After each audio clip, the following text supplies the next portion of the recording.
Two, hello. Hello. Hello. Hello. Rob looks happy because he's got a new king, innit? I've got a new king. That's right. How's it going, folks? How was your weekend? What is up? Thank you for joining me on yet another episode of TRRS, your favorite Twitch stream. Hello, hello. Hello, Sin Chow. What's up? How's it going? How's your weekend? I quite enjoyed that coronation stream on Saturday. That was fun. That was fun. You know what I did after? Okay, so after the coronation stream on Saturday, I went to a park to meet up with some people, to meet up with Andre Goulet and a couple of other friends of the show at Parc La Fontaine here in Montreal. There was so many people there. It was a nice day for once, and it's been raining for what feels like the last 2 weeks. And there was so many people. But it was nice. You know, it was nice. Just had to sit down in the park outside. Had a few sour beers. It was nice. But I don't, I've just been misplacing stuff lately. And I don't know if it's like a long COVID brain fog thing. It could be. It could be. It seems it's happened a couple of times now. I don't know if it's a long COVID brain fog thing. I don't know if it's this particular strain of vape pen that I have right now. Maybe perhaps it's that. I don't want to suggest that it's some permanent disability. It might be self-inflicted. It may be self-inflicted. I don't know. But after the stream, I was I got all my things ready to leave. You know, I had my sour beers. I even had a little bag where I put a jacket because it wasn't that. It was nice outside then, but I realized when the sun goes down, it's going to be a little chilly. So I threw my jean jacket in there. I'm all prepared. And did you forget your slick hair product today? I just put in a little bit. I know I got some compliments on it on Saturday, Ben, but to me it was too much gunk on Saturday. I just put a small amount of gunk today. I'm tuning out a lot, getting lost in my imagination zone, even in conversations, which is always good. Always great, yeah. By the way, Sean, you know what? I read your little story that you shared on the Discord server about standing up in uncomfortable situations about certain issues, and I want you to know I'm proud of you. I'm proud of you, Sean. And how you did it was the exact way we got to do it. Cool, calm, and collected. Cool, calm, and collected.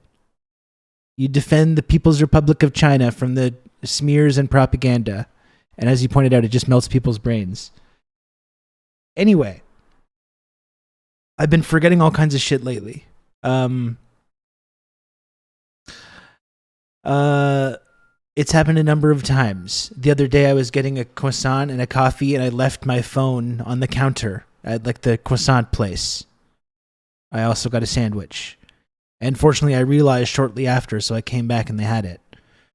But I went to leave on Saturday and could not find my wallet. And usually I'm kind of scatterbrained. You know, I lose stuff sometimes. I'm not super organized. Never lose my wallet though. I know where my wallet is. It's not something that I ever have to look for. It's probably in the jacket of whatever I was wearing when I went outside, or the hoodie. You know, whatever. And I go to leave on Saturday shortly after the stream, and I'm right on time to catch the bus and get there right on time. And I can't find my wallet anywhere. And I'm looking in the hoodie pockets. I'm looking in the jogging pants pockets. I'm looking in the jacket pockets. I'm looking at all the surfaces where I would normally put it. And it's not anywhere. And I had just used it right before the stream. So it's not, I knew that I had it. And I'm looking at, I have these like Tupperware bins in my closet. And I was like, did I throw a piece of clothing and it got stuck in one of the bins? I'm taking out every single piece of clothing in there. Did it fall out? Did it get wedged in here somewhere? Nothing. Did I leave it on the bathroom counter? No. Did I like have some kind of a brain fuck up malfunction and like put it in the fridge? Like I was getting something from the fridge and put it in there because I was in autopilot mode. You know? No, it's not in there. Watching American news, all your permanently damaged Rob's brain. It's really been since, I mean, it's been 10 more than all year. It's been, 10 plus years of this now.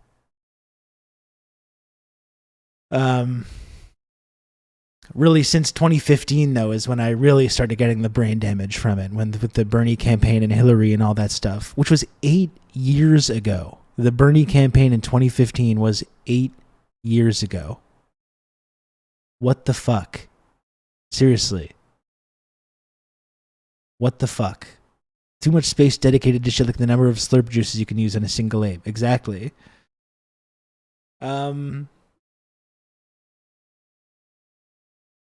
Exactly right. So I'm looking for my wallet and I can't find it anywhere. And it's like I spent like 45 minutes. Now I'm late. Longest 8 years of my life, but at the same time, it feels like no time has passed. It's so bizarre. It's like almost a decade. Almost a decade has passed since that time.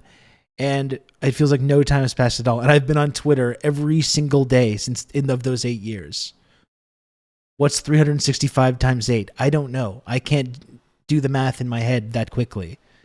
Maybe if I could think about it for a little while, I could. But every single day I'm on there.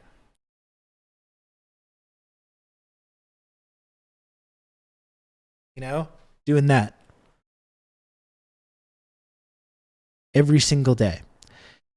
Anyway, I can't find this wallet anywhere. I'm like, I looked at like every single like weird random place that I could possibly have left it. It's not there. So then I was like, because right before the stream, I had gone to the dépanneur to purchase 2 sour beers and 1 energy drink. The energy drink that I consumed during the stream, during the coronation stream. And I was like, you know what? I'm just going to go to the dépanneur and ask if they have it. And I know it's not there. Obviously, it's not there. Like, I didn't go to the dépanneur, take out my wallet, pay for beverages, and then just leave my wallet there. Obviously, I didn't do that. But now, just for my peace of mind, I'm just going to go. Just so they can say, no, we don't have it. And I can rule that out. And then I can rule it out, and then I can come back and like really figure this out.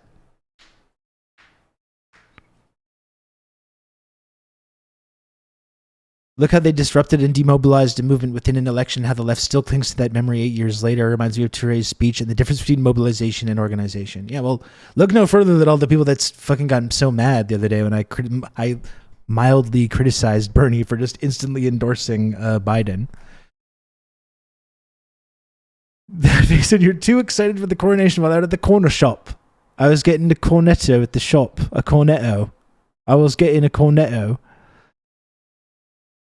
So I was like, I'm just going to go there. Obviously, it's not there. They'll tell me that it's not there, and then that'll like kind of narrow down the search. And I went, and sure enough, my wallet was there. I was like, did I leave a wallet there? And the guy was like, oh, yeah. So I don't even know how that works. Like, I was thinking about it after, and I don't even know how. Like, I took out my wallet. I removed some notes, some bank notes from the wallet. I hand it over to get my beverages. He gives me change. I remembered putting the coins back in the wallet. And then maybe it's like one reason is I didn't, you can't get bags anywhere anymore because they don't form a big part of like a plastic garbage island in the Pacific Ocean anymore. So you have to like bring a bag. So I had to carry 3 cans. But I mean, physically, like I don't even know how that worked. I put the coins back in my wallet. I had pockets. I was wearing pants that had pockets. and I had a hoodie. And somehow I put the wallet down on the counter, took my cans, and just left. I think subconsciously Ron wanted to lose his wallet so he can buy a new one and fill it with King Charles III money. Oh my goodness. That's not true.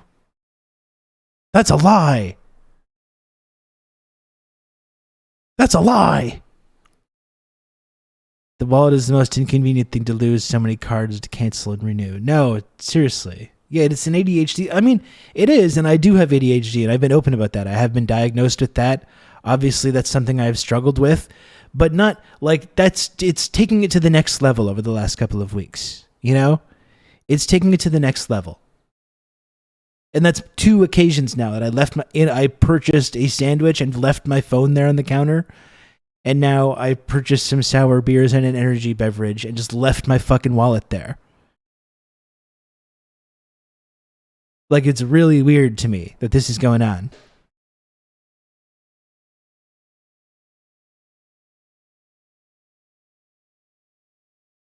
I just want to say I also love sour beer, so I could see being so excited for them, so you just abandon everything else.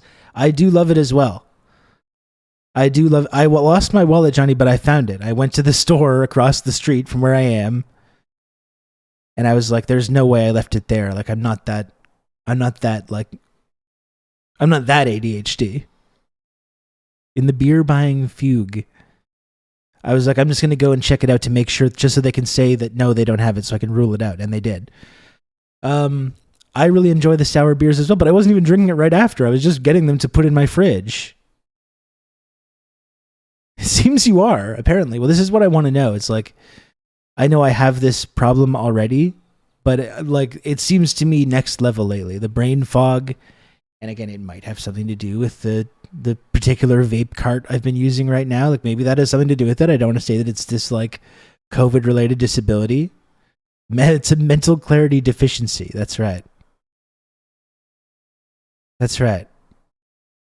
I always forget my wallet at home. Well, generally, I'm very good at keeping my wallet with me. You know? Anyway, so I was late to go out on Saturday to the park because I couldn't find my wallet. And I had to go to the fucking store after tearing apart my place looking for it. I went to the store like 45 minutes later and it was there. And it's now multiple occasions over the last like 2 or 3 weeks that I've left something important in a local establishment after purchasing a product.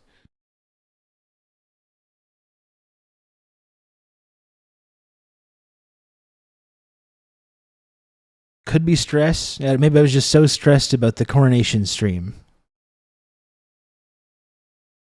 I was just so stressed about the coronation stream that I couldn't think straight. Maybe you're in a fight club. I think I would know. I think I would know if that was the case. Anyway, that was the big exciting thing that happened to me after I logged off Saturday. I thought about coming back Sunday for some Cyber Rob or some kind of gaming or some kind of low key stream, just so I could do 7 streams in a row, which I don't think I've ever done before. But ultimately, I was just kind of too tired. It was a really beautiful day yesterday, so I was like, I don't want to sit. No offense to you, chat. No offense to you. I don't. But it's like this beautiful day. It's like I don't want to sit here staring at my hunched over my screen gaming for the benefit of the Twitch audience. I'm going to go out. I went out and got some books. Went to the used bookstore, which is becoming like a favorite pastime of mine. Every time I go there, I find some really cool shit. I'm on the collective psychological stress due to current conditions train. Folks casually losing their minds has been eerie, and I can't seem to get away from it. Yeah, that must be part of it. Like I said, it's been like 8 years of like nonstop insanity and feeling like the world was ending, plus an extra 3 years, the previous 3 years, where it's really been like exponentially increased. So that's probably part of it as well.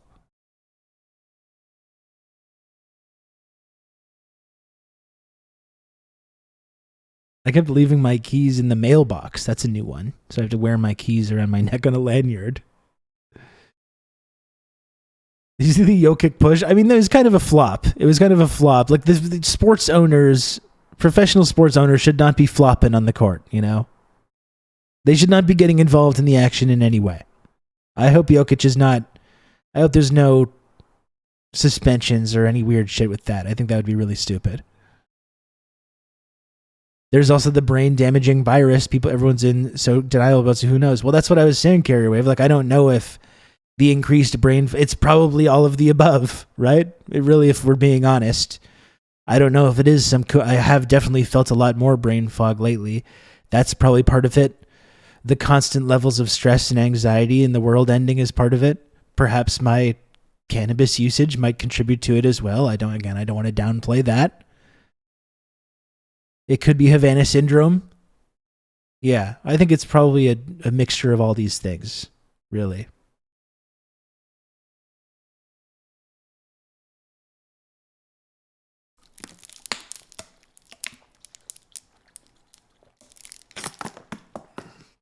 The forever chemicals in the water, too, just as soon as I'm having a nice big drink of that. The microplastics. Brain fog gang, hell yeah. Montreal syndrome.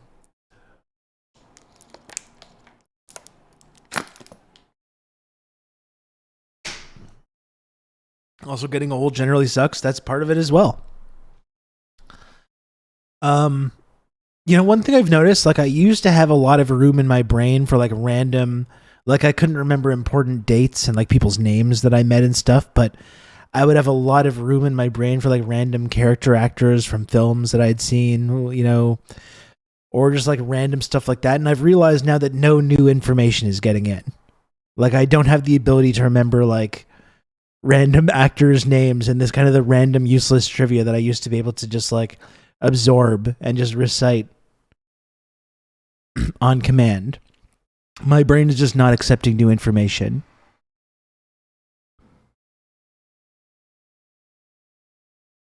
I think it's the anxiety not being exhibited by most people that makes me most anxious. I'm fine, really. Yeah, seriously.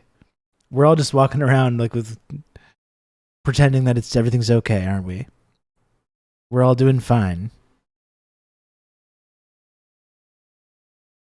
Now all I have in there is the worst takes on Twitter. That as well, yeah.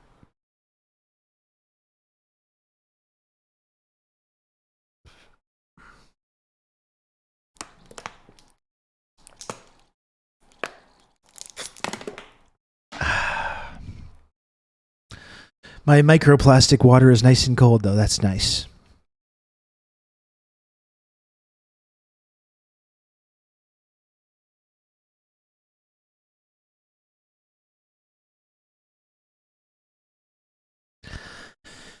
Anyway, so that was my day on Saturday. It was fun to go out to the park, and then on Sunday I had a bit of time as well. So yeah, I went and got. I wasn't gonna stream. It was just a beautiful day. I went and got some books. I had a really good sandwich. I went to a restaurant on Sherbrooke Street that I'd never been to. There's a lot of places on Sherbrooke that I've just never gone to. It's a restaurant called Mon Istanbul. And they have, like, you know, kebabs there or whatever. And I always like trying the different kebabs in the various neighborhoods and stuff. And this is a Turkish place, I guess. It's like the Turkish style. Like, usually there's like Lebanese, there's other kind of kinds, but it's like a Turkish style. And it was so fucking good. Like, usually you get a kebab or whatever, and it's like, to me, the primary way that it gets served is in a pita bread. And this was like some kind of like hollowed out bun. It was like this, I don't know, it's this like Turkish thing. I guess that's how they do it there. When I was actually in Europe, that was one of the things I was really interested in, just like going to all the different countries and trying the kebabs there and noticing the different little styles. You're going to have good old Rob to talk you through all this. You see how every different culture has a little different style for how they do it? Thank you, Jay, for the 13 months tier 1. I appreciate it. Thank you.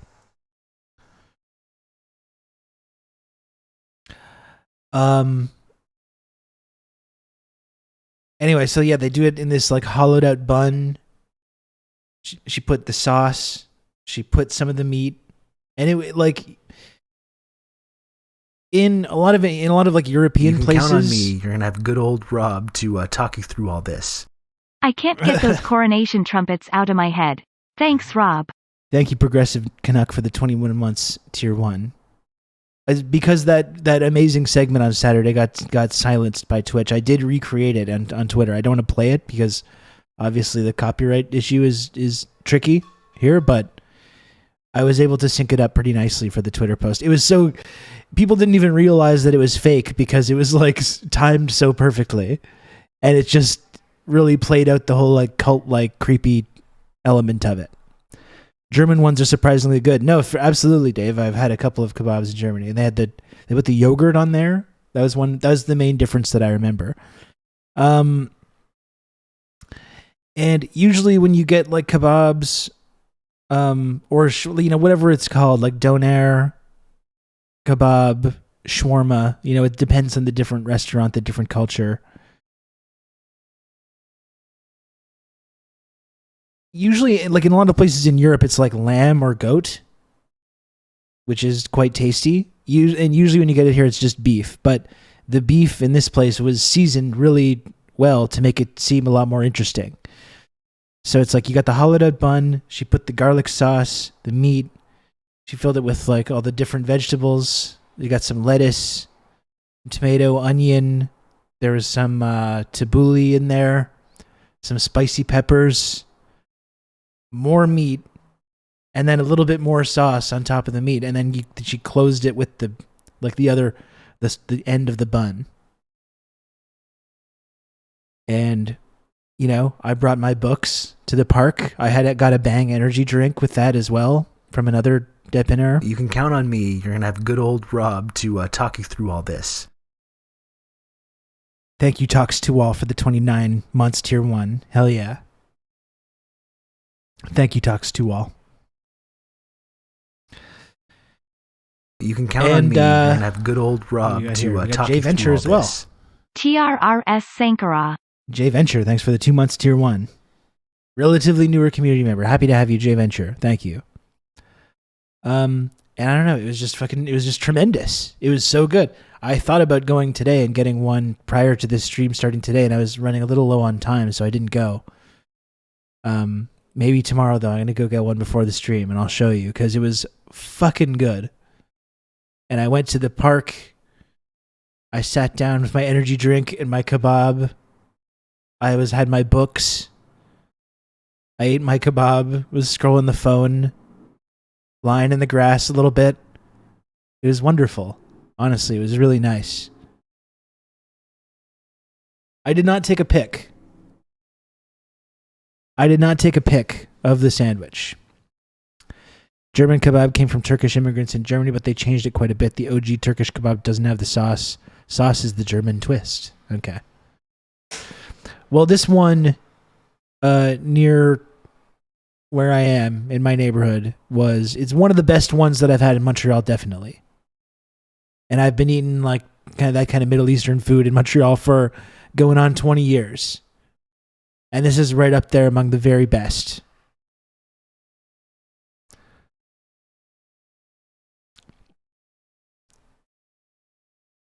It was very, very nice. So it was a solid day. I don't know if you saw the books that I got. I posted them on Twitter.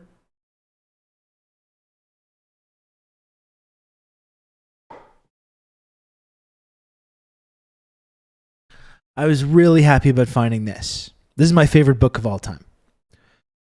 And I used to have this exact edition of this book, and I somehow lost it, over the years. And I went to the used bookstore and I found the exact edition that I used to have. Was so happy to pick this up again. If you've never read Fruit of the Bell Tolls, it's just fucking unbelievable. It is absolutely unbelievable. Unbelievable accomplishment, which I highly recommend.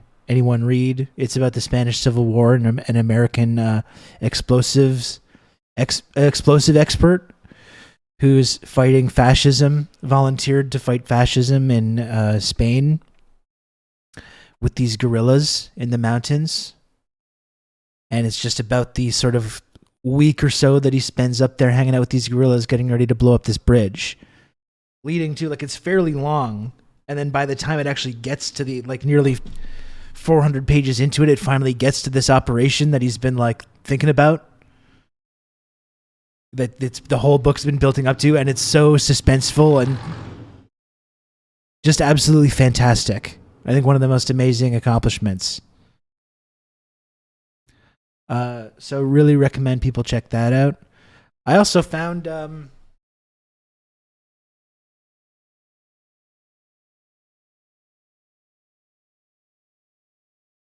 this as well,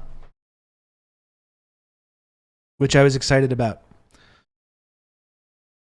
Not something you can really read on the Metro, but I was happy to have found this book by Annie Jacobson. We have watched her lecture on this before, but I was just happy to have this in the shelf.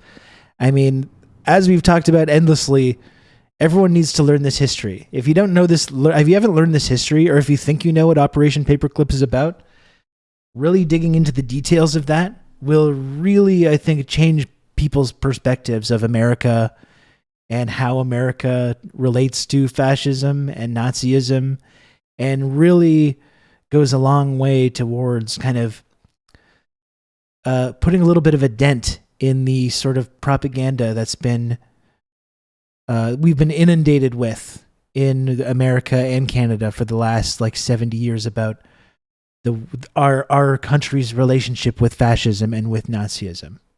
And will really reorient you and really have you asking yourself some critical questions about that.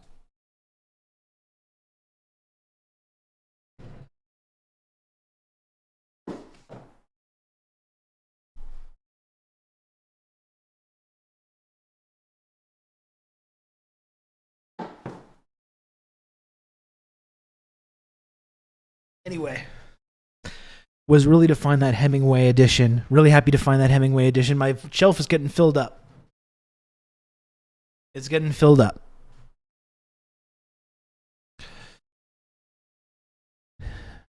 Yeah, there's a really cool bookstore, like very close in my neighborhood that I like to stop by every week or two. Every time I go in, there's always some really cool stuff.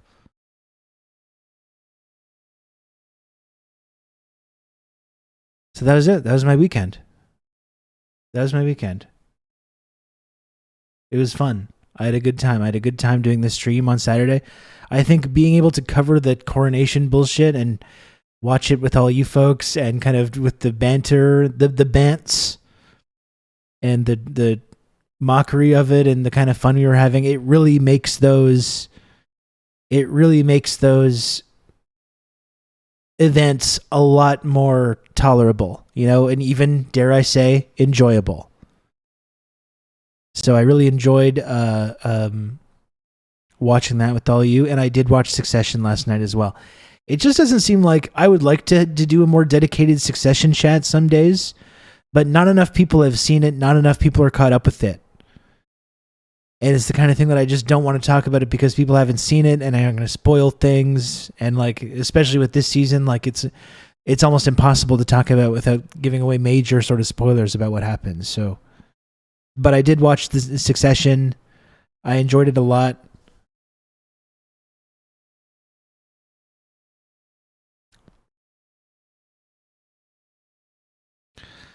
I really quite like, was it Peter Sarsgaard?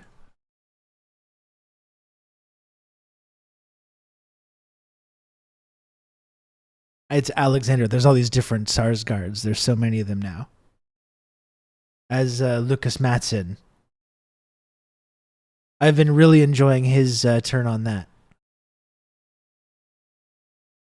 I'll silently appreciate you watched to decide it. Absolutely. And if you do want to talk about Succession more in depth, of course, the Succession channel in the Discord server, in the TRRS Discord server. We can talk about it there. Can we mock Biden as new domestic policy advisor? Yes. I mean, what can you even say about Neera Tanden? You know? Is she still on like Twitter? Like, is she still? You can count on me. You're gonna have good old Rob to talk you through all this. Morning, Rob and chat. Because she was like a fairly serious like DC insider, Democratic Party power player who had just been completely brain poisoned by Twitter. Thank you, DRP50, for the 23 months of Tier 2. Thank you, DRP50. One more month for DRP50 until the highly elite, highly exclusive TRRS 24-month golden sub badge.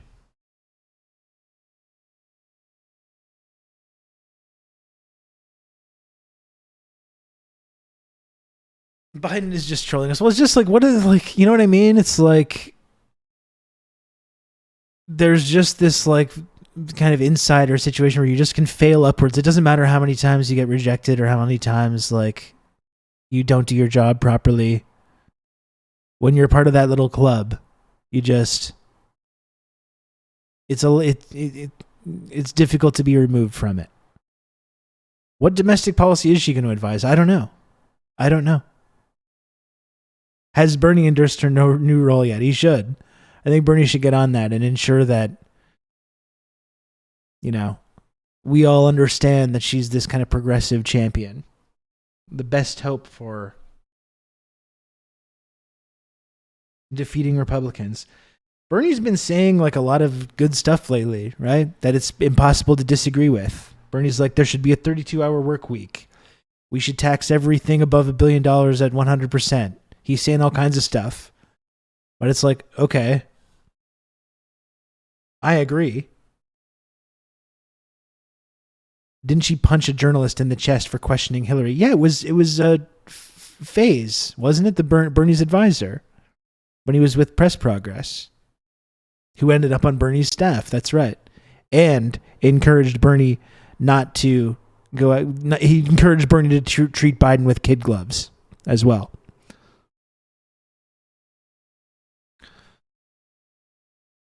Cool.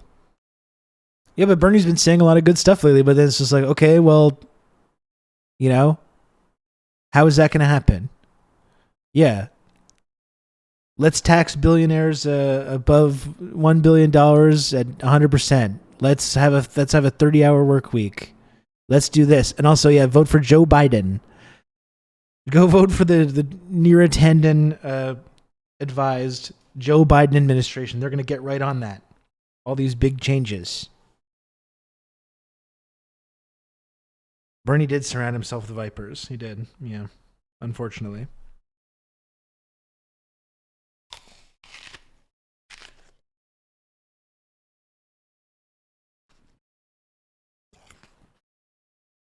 But I think also you could say stuff like that when you had a big national movement behind you, right?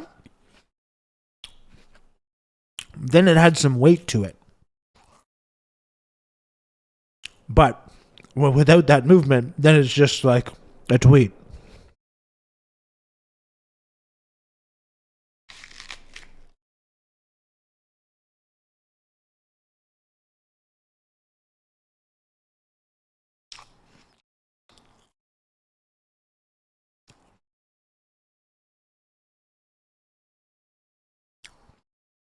I'm just going to mange my pum here. Don't mind me.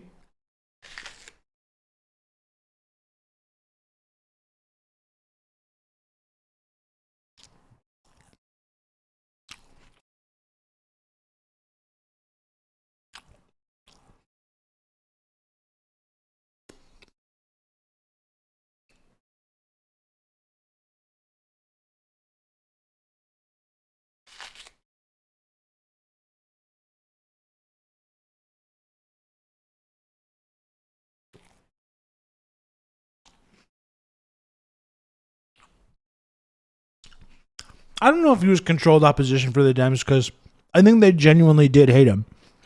And I think for a time they were genuinely scared. right? You go back to that news coverage in February 2020, like they were shitting their pants, genuinely. But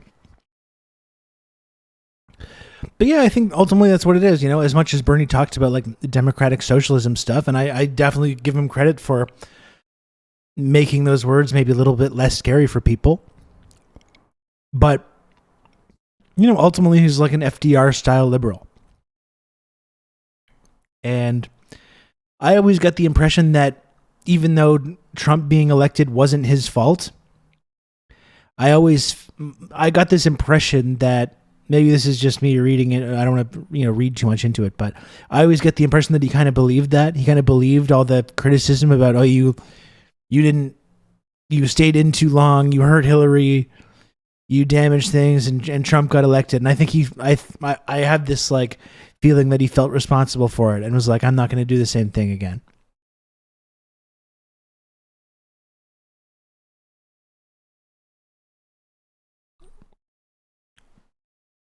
He was too old, so he went with Biden. That's right. Yeah. Warren, butthead, Obama, Hillary chopped his legs off in front of us, and he never pushed back. Scares the hell out of me that he did that. Yeah, I mean, I guess that's the disappointing thing, right? It's not just that he like endorses Biden or any of that stuff, but just that they openly fucked him so badly. They just openly rat fucked him in front of the entire world. And he still, in the end, was just like, you know what? Vote blue no matter who. With this big national movement that was behind him 100%. That no one else had anything close to that.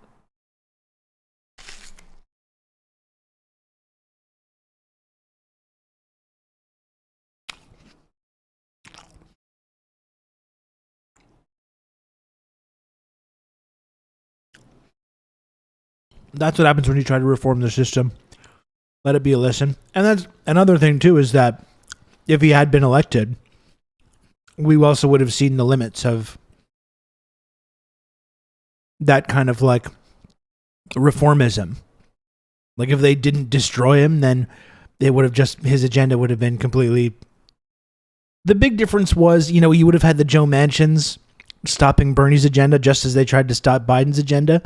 The thing that I was always interested in, because everyone knew that Bernie couldn't just come in and just like do all these progressive reforms that he wanted to do, right? But what the big difference as far as I was concerned was like when the Joe Manchins of the world come together to start blocking your agenda, what are you going to do about that?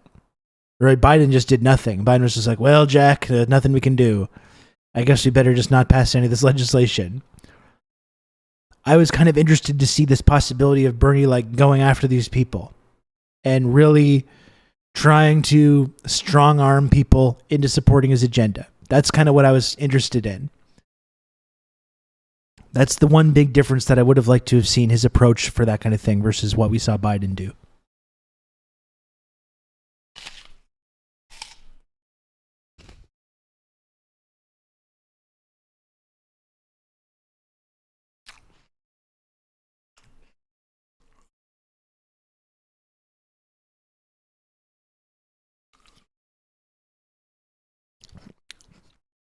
Yeah, he had all those ideas. The parliamentarian popped in. That's right.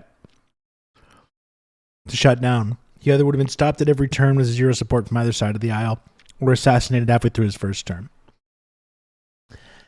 And I guess that was what was going to be interesting to me. That's what I was kind of excited about at that time. When Bernie does start to get stopped, what's he going to do? Is he just going to give up? Is he going to just try and compromise with Republicans? Or is he going to like take this big movement of people that were behind him and try and use that movement to just like strong arm the system into going along with his plans?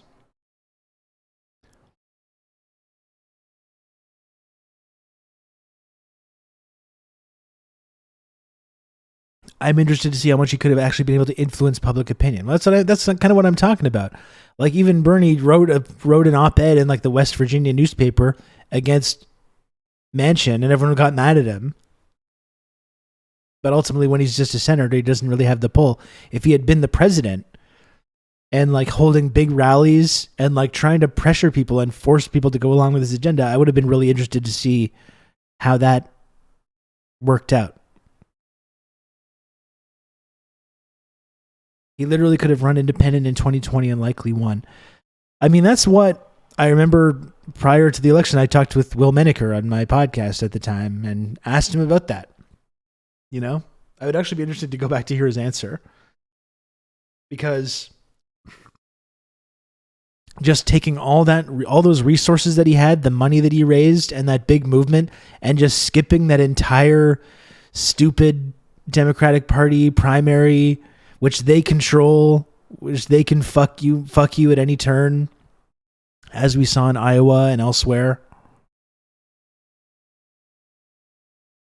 Just skip that whole process and be a Ross Perot. I don't know. No chance. I don't know if there's no chance. I mean, there was no, obviously working within the system, there was no chance. So I would have been interested to see what the difference was. You know, just go right to the general. Just go right to the general election. Take all those resources. He had all these people volunteering and working for him and ready to like bust their asses to do whatever. Just skip that whole Democratic Party primary and just fucking just announce he's already an independent.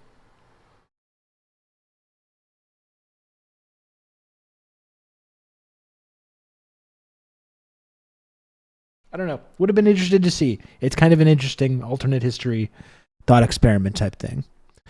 That's the thing. It's like it's not like running in the Democratic primary, which is the strategy that he settled on, I guess, which a bunch of people agreed with. It's not like that actually worked. So it would have been interesting to see a different approach. It would have been interesting to see if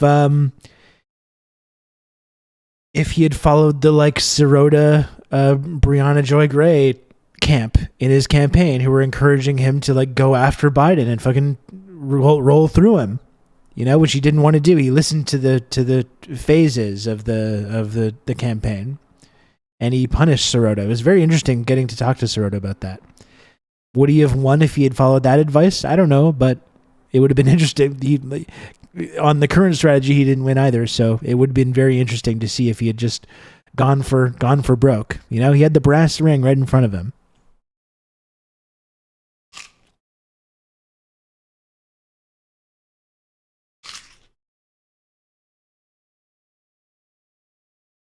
Anyway, it's pointless to talk about. You know? It's in the past now. It's not really worth much speculating on it.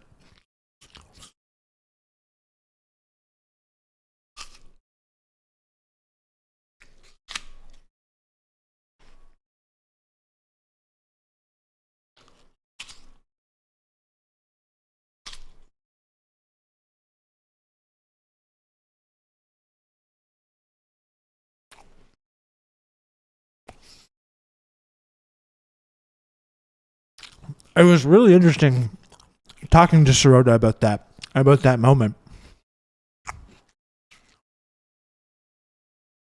You know, from someone that was kind of inside for those conversations. Talking about that op-ed where they called Biden corrupt and how everyone was mad. That was kind of like the crossroads in the campaign.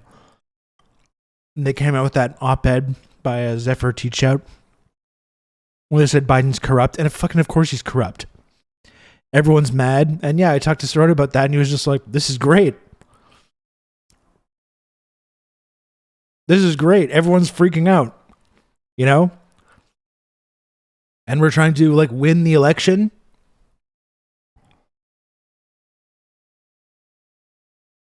Yeah, that's what I mean. It's like I agree with Sirota and Breonna and that camp, you know. Would it, if they had gone down that road, would it have made a difference? Would they have beat Biden? I don't know. Maybe not. But obviously the strategy that they went with didn't really work either.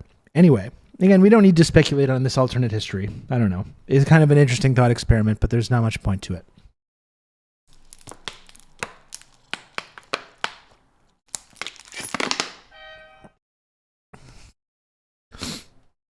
Did you show Sirota my Stalin book? No, I did not. No, I did not. Although I don't know why anyone would be offended by my Lacerdo Stalin book. He's a highly well-informed, respected historian. It is called The History and Critique of a Black Legend. Critique, you know?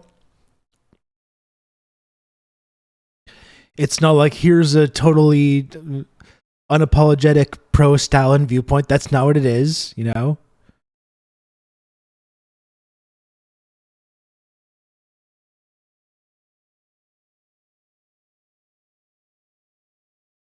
I don't know why anyone would have that big of a problem with it, but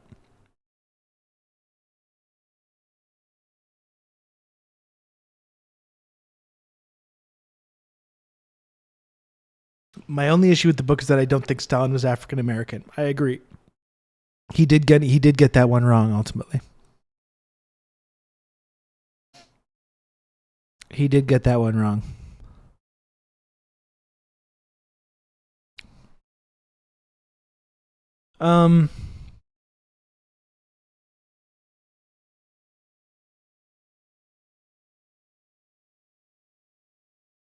So I don't totally know what we are what we're gonna do. I did kind of want it because I saw there was a bunch of British people that got mad at me about I turned my little rant because, you know, they did the whole Korea thing. All the people that are criticizing the monarchy are like, it's just like North Korea, innit? And I went on a bit of a rant on Saturday talking about how it's not like North Korea. And I turned it into a TikTok, and it's blowing people's minds. It's blowing some people's minds on TikTok. And it led to some funny comments.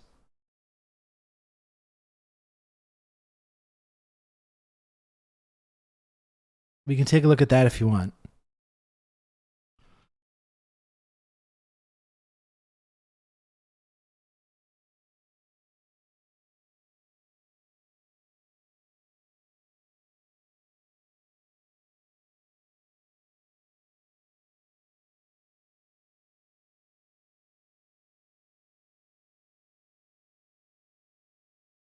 And put some cool music.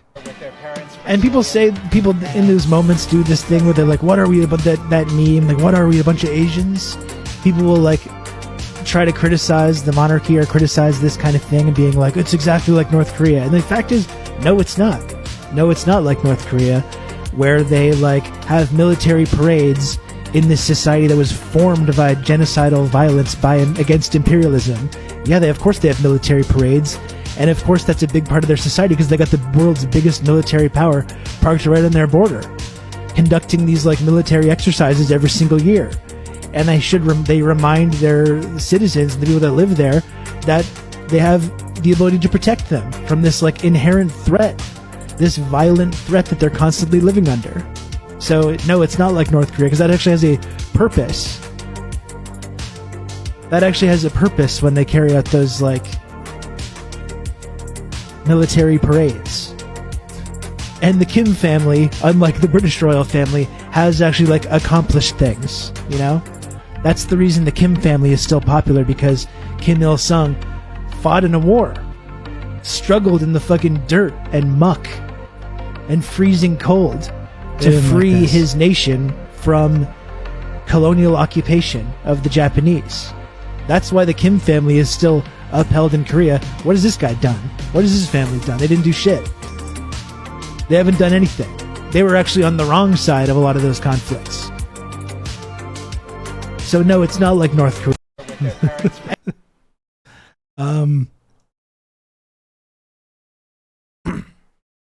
So I got some funny comments here about this. Some people just couldn't, even though I thought like what I was saying in this clip was pretty clear. Hello, GPA Boost. What's up? I thought it was pretty clear, the argument that I was making, but still people have a hard time with this. This person, Will, says, this video got confusing. You telling me you prefer North Korea? And I'm like, yes, I do. This is good. And this is the weird thing about British people. Like, whenever it's a little disturbing, you know?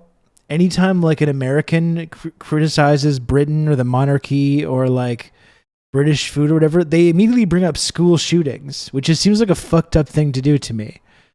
Like, I don't like America either, but when an American says something to me that I don't like, I'm like, yeah, how about you just send your kid to a school where they're going to get murdered? Like, it's like, whoa, like fucking Jesus. Maybe calm down a little bit with that.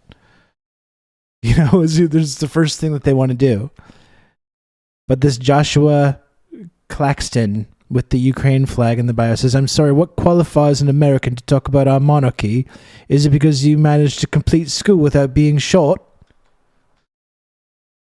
You know what I mean? It's like, whoa. Fucking relax. That's such a weird response to someone that's like criticizing your obviously ridiculous, farcical monarchy. You know? And that's what I said. I am a royal, I'm part of the Commonwealth, first of all.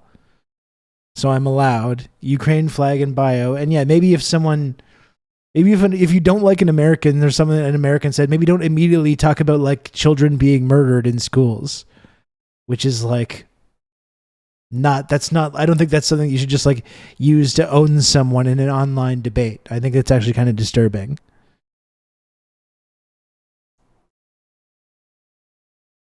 First of all, Rib is a proud Canadian. Well, let's not go that. I'm not proud about it.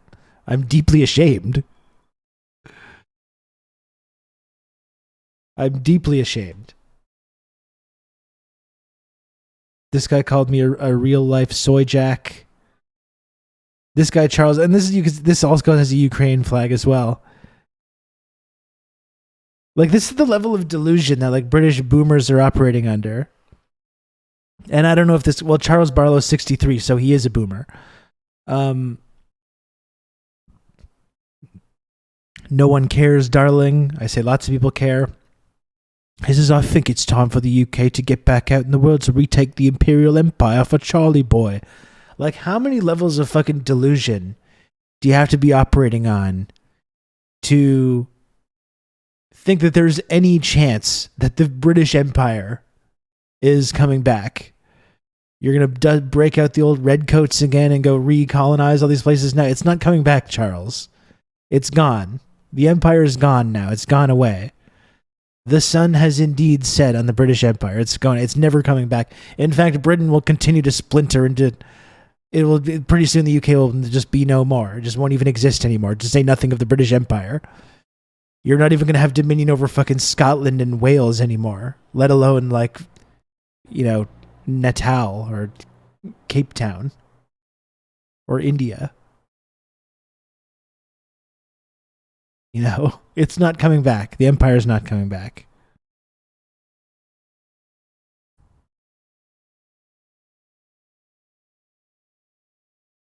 This guy says it has to be satire. And I said, what? Britain's rapidly collapsing society? I agree. Grumpy Gramp says, Kim family are dictators. You're thicky. They have military parades to show their people their power. UK has military parades as tourist display. Even though I pretty much just debunked that in the comment that they're responding to. And I think this is a good way to answer accusations about human rights or whatever or authoritarianism in DPRK, to say source for this claim, and that will shut down most people's brains.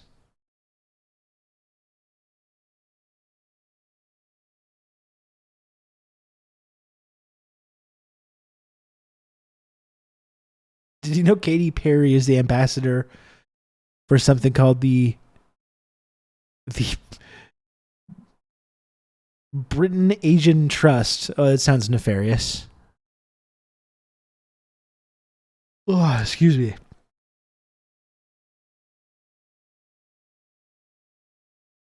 I truly hope the UK is broken apart under Charles, that he wanted the crown for so long, murdered his ex-wife, and under his rule the UK just splits apart. It would be a fitting end, wouldn't it? The ironing is beautiful.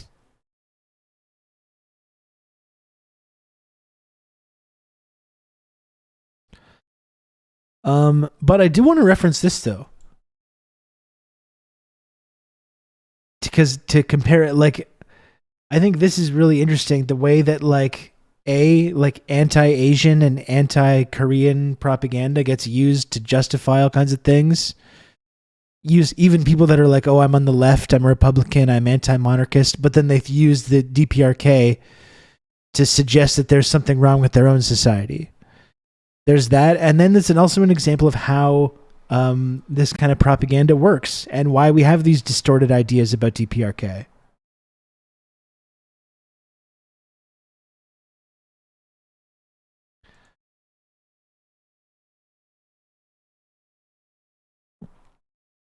Like, check out how sinister this is. You probably saw this. So you have this lady, Dr. Charlotte Proudman, who thinks she's like doing something here. Oh, spot the difference.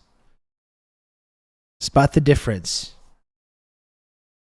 You know, big parade, big nationalistic parade in North Korea, which is way cooler. I mean, that's the main difference to me, is that one is like significantly better organized, cooler, and does actually succeed in instilling in me a sort of nationalistic fervor. So one is significantly better than the other, definitely. One is like super cool and one is incredibly lame. I think that's the main thing. But then look at this. The community notes. Community notes, the difference is that, so it pushes back on this. Not only were there all kinds of people in the comments getting super upset by the comparison, community notes comes in. It says the difference is that citizens of the United Kingdom were not forced to attend the coronation, while the citizens of North Korea are ordered to attend by neighborhood watch units with the threat of force if they do not comply. Source: RFA.org. Radio Free Asia. So the community notes fact check on Twitter. And is Elon paying attention to this? You know, the whole Twitter files, where it's like, can you believe under this previous administration, these intelligence agencies had this kind of like impact on Twitter? Well, look, Elon, in your own community notes, they're linking to like CIA-backed propaganda outlets in an effort to clarify things or an effort to fight disinformation. Do you care about this kind of thing or not? Do you care about having the spooks on your platform or not?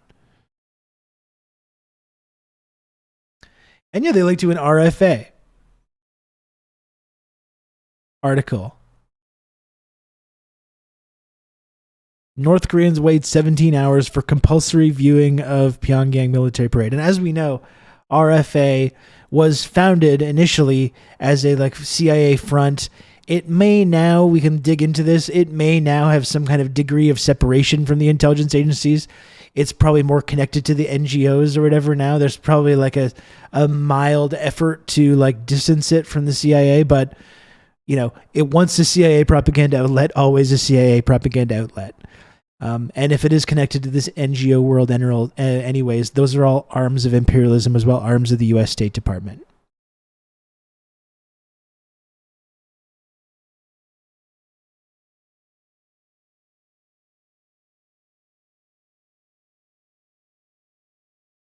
These people don't understand dialectics. Well, that's putting it lightly, yes. Spot the difference. Yes, one is an oppressor's nationalism, which feeds imperialism, while the other is nationalism based in liberation and international solidarity. And I think it was Kim Jong-il that was one of his definitive contributions to like Marxist theory, wasn't it, Dimitri? Like he wrote specifically about nationalism, like in third world versus imperialist nationalism and how it's different. Am I remembering that correctly? Like that's one of the main things that Kim Jong-il wrote about.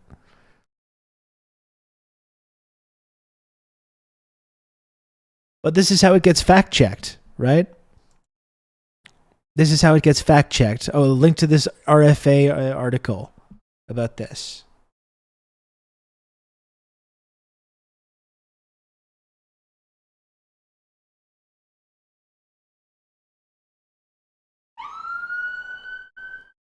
North Korean leader Kim Jong-un and his wife Ri Sol-ju attend a nighttime military parade to mark the 90th anniversary of the founding of the Korean People's Revolutionary Army in Pyongyang, North Korea, in this undated photo released by North Korea's Korean Central News Agency.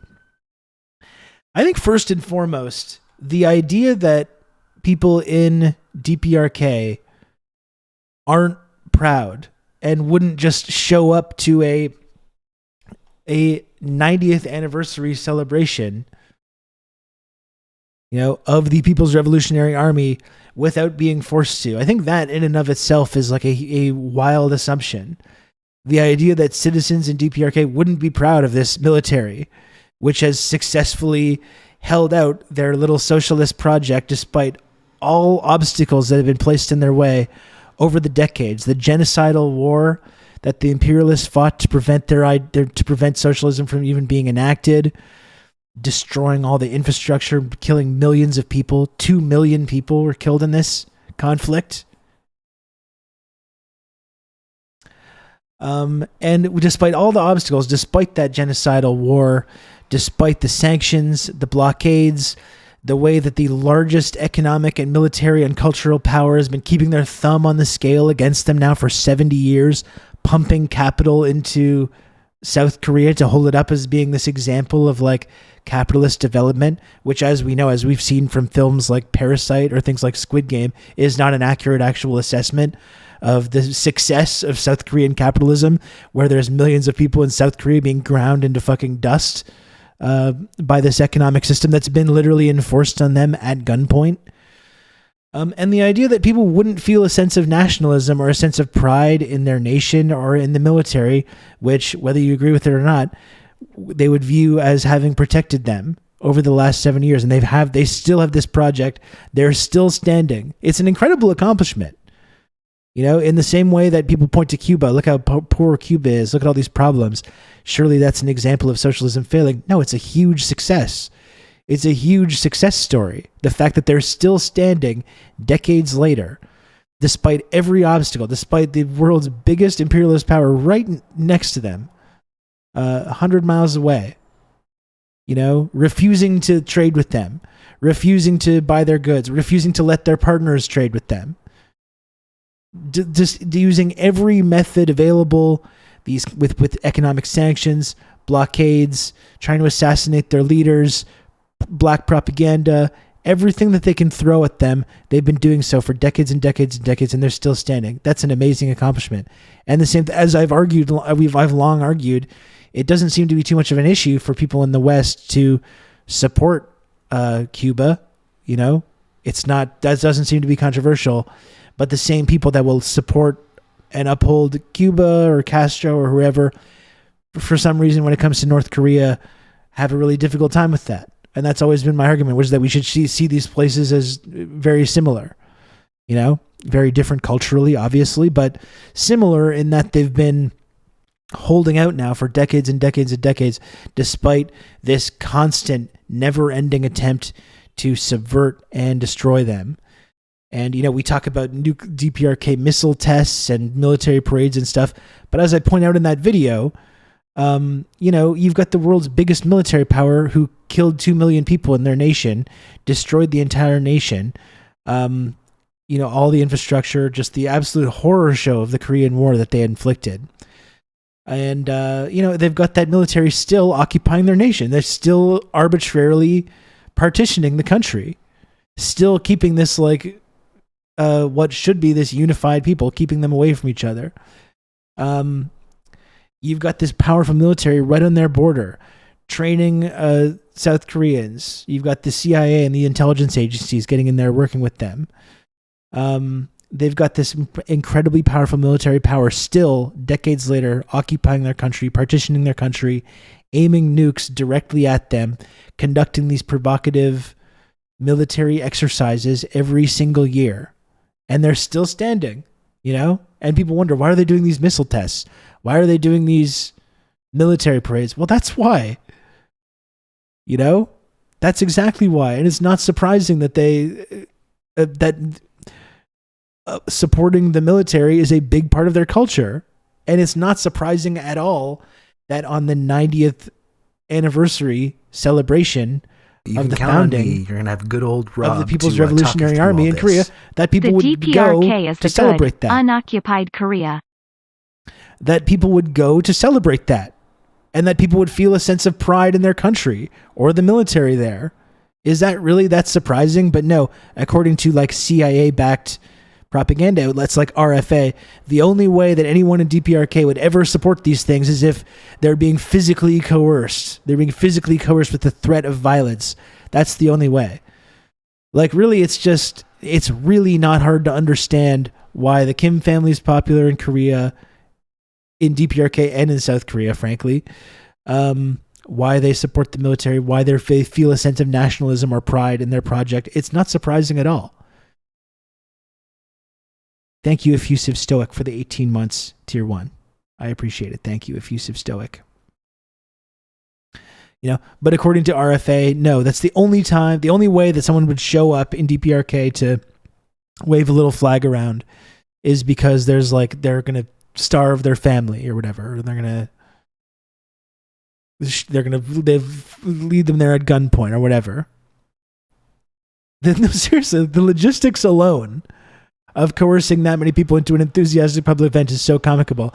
That's another argument too. It's just like if all that is true, if all these people that show up to these big events are just being coerced to go there, or if when you go and visit DPRK as a tourist, every single person you see around you in the subways in Pyongyang or like wherever you are, they're all miserable. Actually, no one actually is happy, or there's no normal people, or the people at the water parks or whatever. They're all like being forced to be there. It's all part of some elaborate like Truman Show simulacrum. Even if that is true, that's an amazing accomplishment. I think that's something that we should give credit for, frankly, if that is what's going on. If all the people at all these big events, these big rallies, all the people wandering around Pyongyang just living normal lives and like looking like normal human beings, if that is true, all these people are just like being forced to participate in this like elaborate con to make people think that like people are just living normal lives there. Well, you know what? I think you got to hand it to them. I think that's a pretty amazing accomplishment. Amazing level of organization to set up a countrywide stage play. Exactly. Like that's a pretty incredible thing. It's pretty amazing. Do you think all the king's men rounded up and displaced the homeless from his marching band? And as we saw on Saturday, and they even talked about this in the broadcast, they like really glossed over it in the broadcast. Oh yeah, by the way, we preemptively arrested a bunch of people that were like coming here to protest this thing. But look at what little Prince George is wearing. He's adorable. They like literally kind of snuck that in there and just instantly moved on. Yeah, where they're actually like pre-arresting people who showed up to protest the event.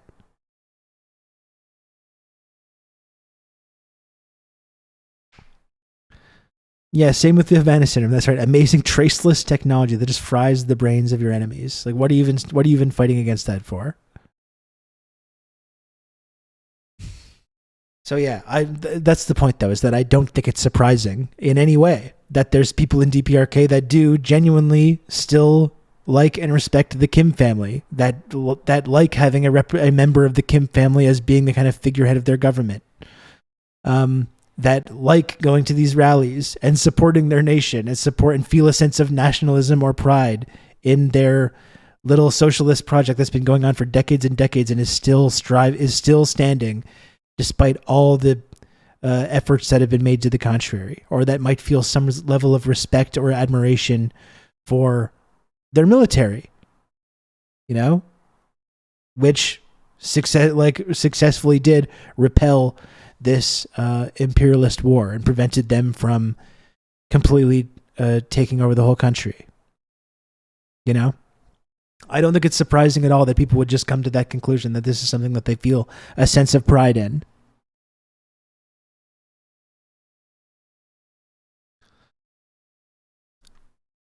Residents of Pyongyang who were forced to participate in a parade to mark the founding of North Korea's army this week waited for nearly an entire day before the event began, disrupting their work and leaving them exhausted, sources said Friday. All these unnamed sources in these articles.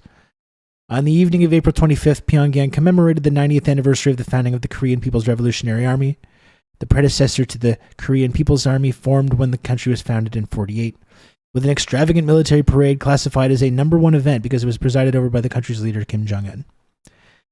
A city official told RFA's Korean service that tens of thousands of residents were forced to assemble well in advance of the event, showcasing North Korea's most advanced military equipment, including tanks, armored vehicles, and the Hwasong-17 intercontinental ballistic missile, which Pyongyang claims to have successfully tested last month. Again, well in advance.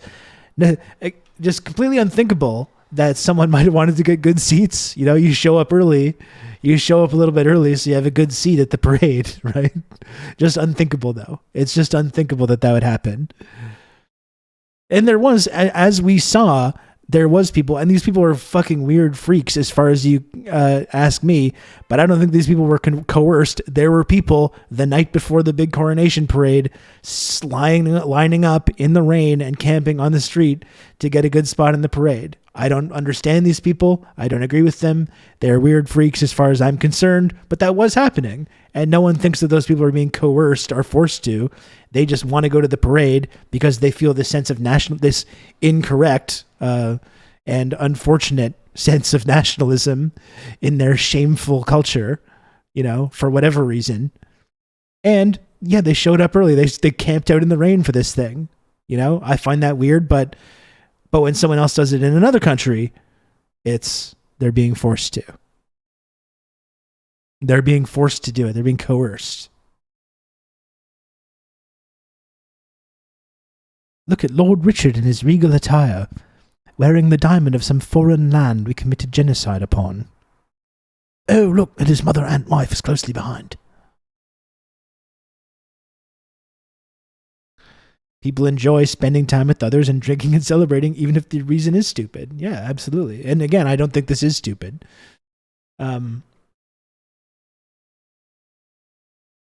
Millions of U.S. residents were forced to take off work on Election Day and wait countless hours to cast their ballot at a two-party dictatorship. Exactly. They can choose from one or two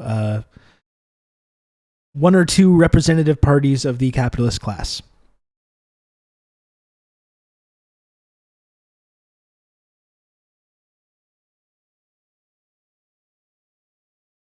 Yeah, Americans camp out for fucking Black Friday.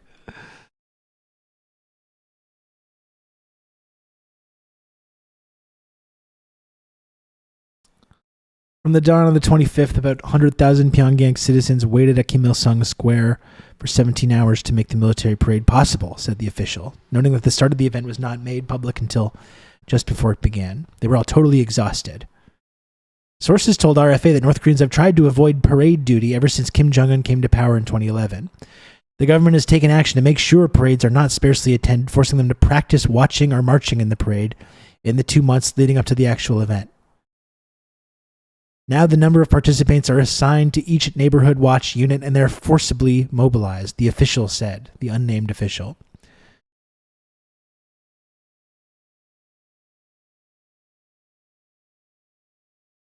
Pyongyang citizens mobilized for the event are complaining that their livelihoods are being disrupted as they were not able to do business during the 2-month military parade practice period.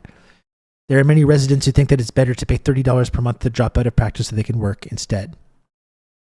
Those marching in the parade also sacrificed much for the highly publicized propaganda event. The authorities conducted a 2-month training session for middle school students selected for the balloon group, but during this period the children's grades are bound to drop, the official said. So these kids are just not studying anymore. They're just not studying. That unnamed official, Adrian Zenz, that's right. Yes, I agree that Radio Free Manda is superior to Radio Free Asia. I agree. The oppressed are allowed once every few years to decide which particular representatives of the oppressing class are to represent and repress them. For sure. And this thing is as well too. This whole idea, they've tried to cast this sinister thing about the neighborhood watch unit. I thought that was kind of interesting as well. And I got an interesting reply to this from Hermit Warang, who, if you're not following, I definitely recommend following on Twitter. Posted about this. Says the difference is that one of these photos shows masses enthralled by the blood-soaked flag of a waning social system whose figureheads are a family of feudal parasites living off the public purse in an undemocratic country with rampant poverty. The other is a photo of the DPRK. which is good. And yeah, I pointed out the community notes thing. And I thought this was really interesting too. This whole idea about neighborhood watch units. And they said, sadly, North Americans are so afraid of each other that the idea of non-threatening mass organizations where community members coordinate and help one another doesn't compute. And I thought that was really insightful too. Just the whole Americans are so fucking terrified of their neighbors and just like completely petrified at one another that this idea that there'd be these community organizations to help coordinate these things is just like completely unthinkable to them. And there's Radio Free Amanda. Look at that. Hermit Horang is my roommate. Very good tweets. A very powerful posting household. Absolutely. Thank you, Amanda, for stopping by. I'm glad you could stop by. I don't know if you saw the beginning of the stream, Amanda, but some British people are upset with me at my DPRK posting. I thought this was really insightful, though, and I think it's very true. You see this in Cuba as well, and you see it in Venezuela as well. Whenever there's these like proletarian, organized, militant community organizations, that is so unthinkable to Americans who are completely isolated and alienated from one another, who feel no sense of community, no sense of kinship, who are just terrified of their fucking neighbors, are ready to like shoot anyone that shows up at their door, to knock on the door or like get lost or pull into the driveway by accident. Who are all just view each other as potential competition that they've got to climb over to get to the top of this like capitalist scrap heap. And this idea that there are these militant working class community organizations out there actually trying to like work in their communities and help people and help coordinate these things is just scary and terrifying to them. You know? I thought that was a really good point.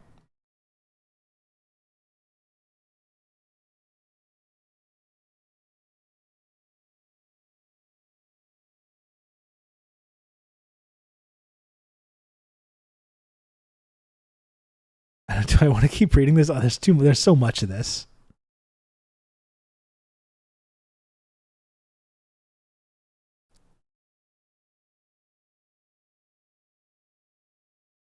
On the day of the event, the members of Number 1 Event Department checked the list of general citizens who were not eligible to participate in the military parade by their residence.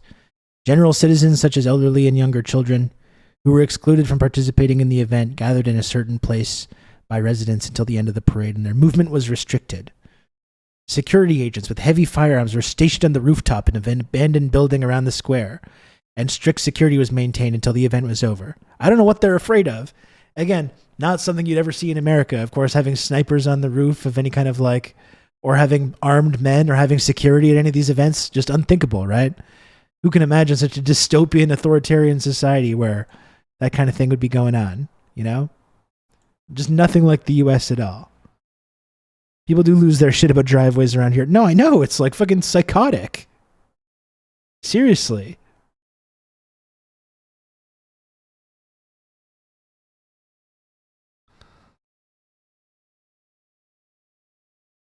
And they were forced to wear black clothes. They blocked all mobile communications.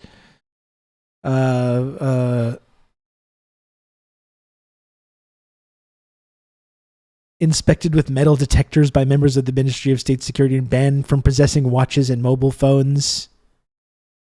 Okay. Everyone, according to this source, who obviously talked to the, once again, over 100,000 people that were there for this event, everyone involved in the parade was so unhappy about being selected to participate, including the soldiers. A stark contrast to the parades of yesteryear when Kim Jong-un's father and grandfather ruled the country, the first Pyongyang resident said. Everyone is just unhappy to be there. There's no one that could possibly feel a sense of nationalism or pride in their nation or in the military in this place. Every single person is just being forced to do it. Forced to wear black clothes to throw off the satellite photos. That's right. Yeah, and that's what we were saying, Moss. Every story like this falls apart if you consider the logistics needed.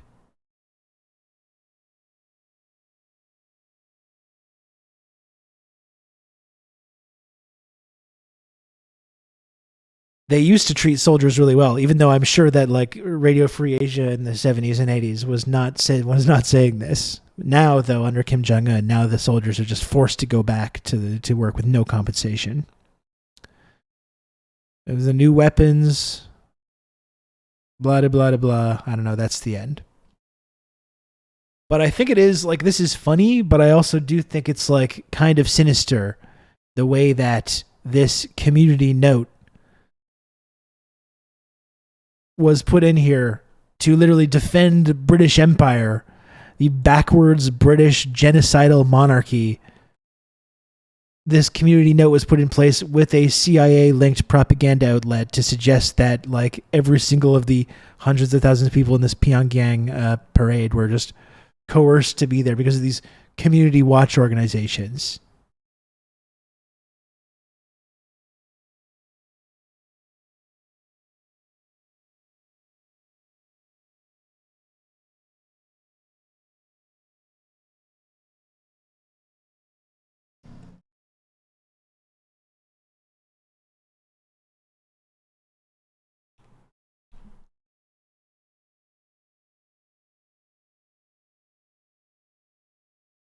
And one thing that I do think is kind of funny is that when it comes to, like, you know, I've seen viral tweets about this now. About Yeonmi Park. Like, it's almost become kind of a meme, right? Where whenever she says all this ridiculous shit about DPRK, people kind of are aware now that she's full of shit. Right? It's become, even people that I think are really skeptical about this, that don't exactly uphold the DPRK or anything like this, you know, but it's become kind of a meme. Let me see if I can find the joke tweet about this that I saw that inspired me to think about this.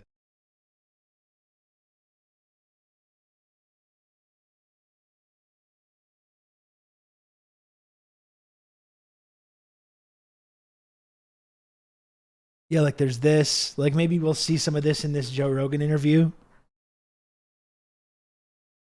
Right? But all kinds of people are realizing that this lady's full of shit. Like, it's just become so obvious. Kim Jong-un brutally shoots an orchestra conductor 90 times in front of every artist in Pyongyang. And listen, did we ever ask if maybe that orchestra conductor just had bad vibes or had done a really bad job? You know? Have we ever considered that? No.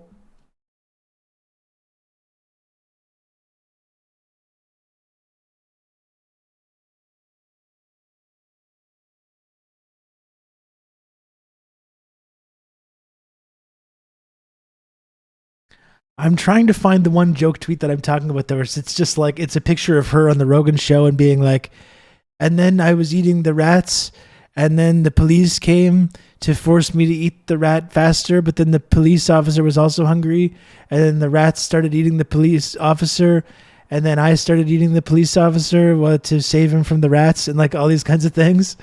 Like, it's become like a meme or like a joke to talk about this.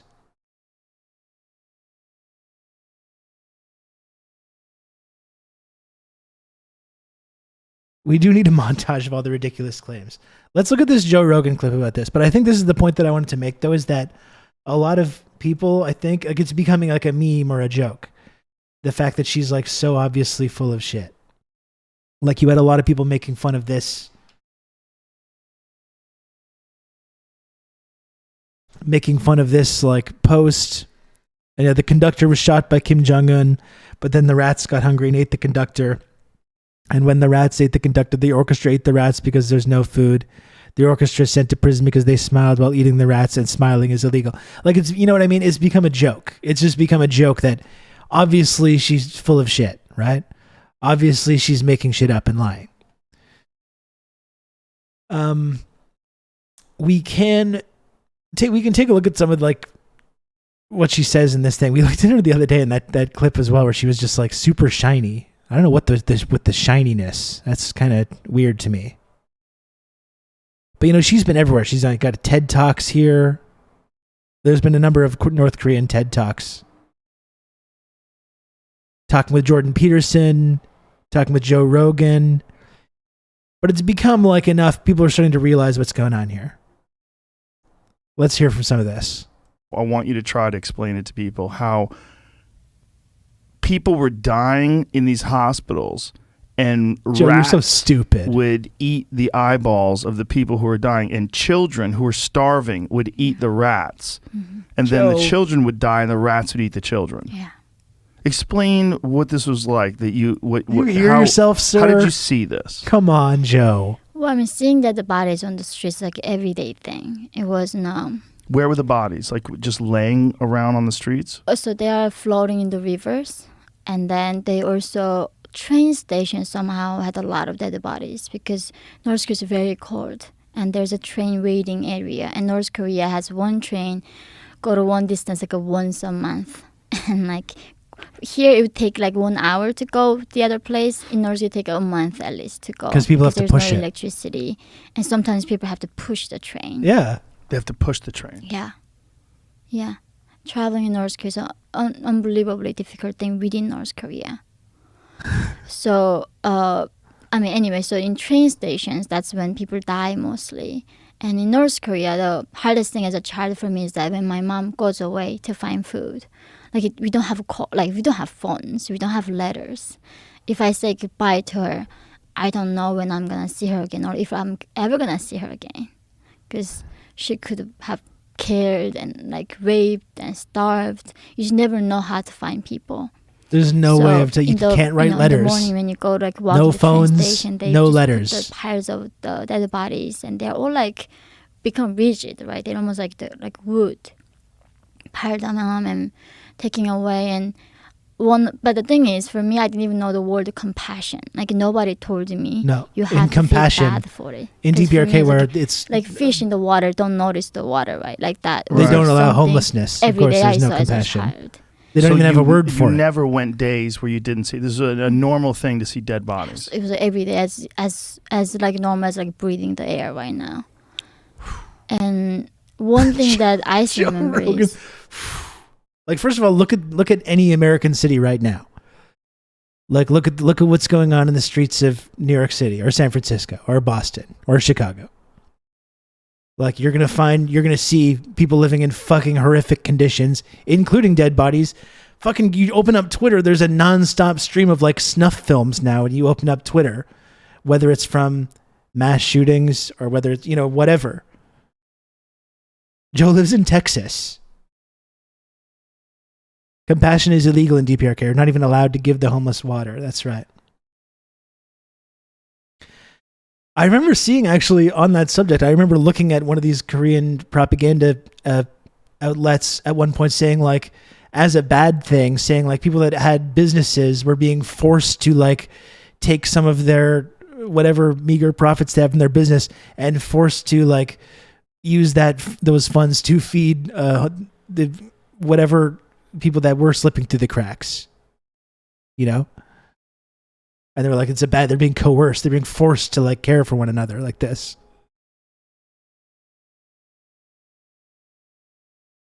Because I don't want to say there's no homelessness. I know that I might think that phenomenon does exist. As we've talked about, it is a poor country. Why is it poor? Well, you can look at the decades of sanctions and blockades and stuff, but obviously a country that still does have a lot of economic problems. Have we caused those problems? Well, we certainly didn't try to solve them.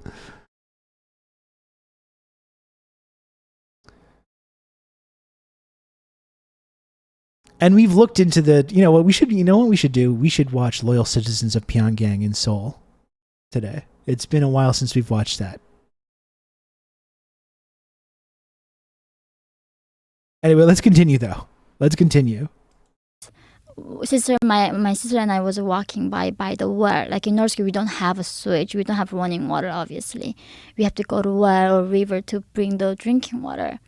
And there's a young teenage boy. Pretty sure that in down, Pyongyang they have water. And his intestines coming out. I believe they do have sewage. And like a sewage system.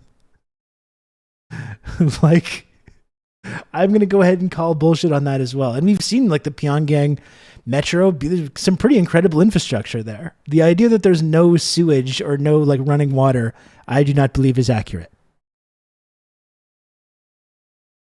A poor country that still manages to build social housing, which we cannot ever do because it would make real estate ghouls sad. That's right. Those water parks are fake. Like, they've literally have water parks. But of course, as she would say, every single person there, they're not actually happy. They're not actually having a nice day out with their families at the water park. They're being forced to pretend to be happy, you see.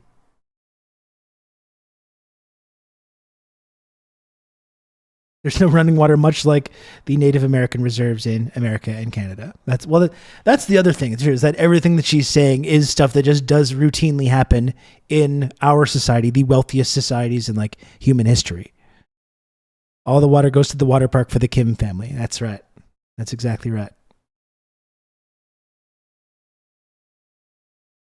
So back when you're really malnourished, that thing all opens up. You got zero fats. Every hole all opens, and you see dogs looking at his organs coming out. And so what was she talking about? Intestines and stuff here? I got so outrageous that I stopped listening.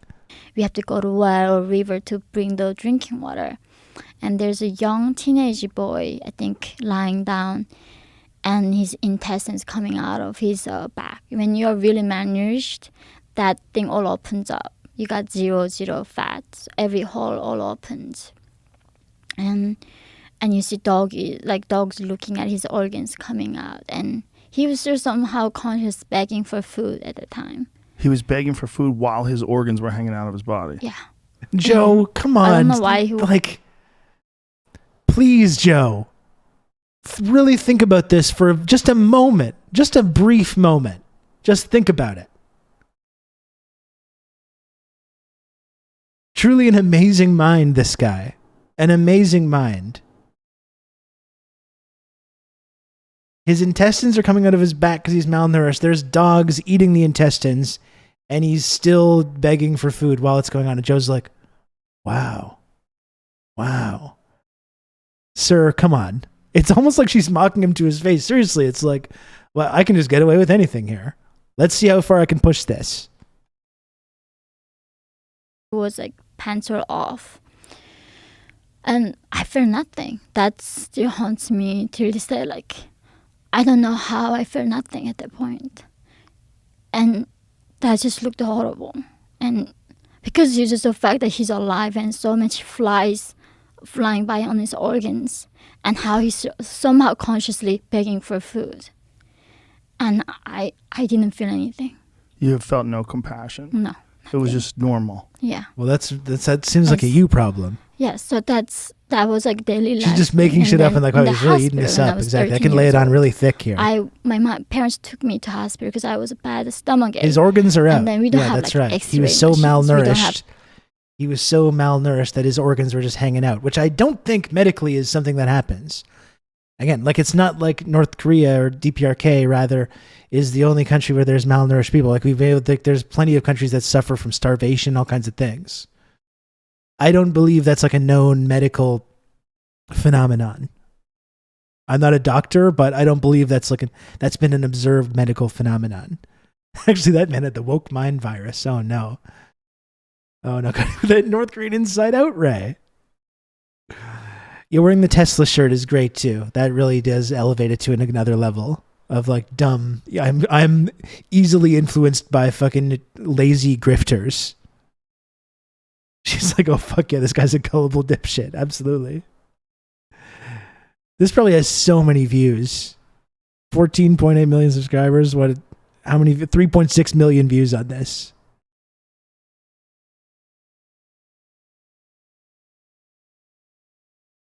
And all these rubes in the comments. It's just so incredible to me that she's lived such a horrific life and was adapted to a norm where there was no compassion for death and that misery, and she escaped and transcended in self-reflection to discover compassion and the details of that misery from an outside perspective of what's normal. Ridiculously intelligent woman.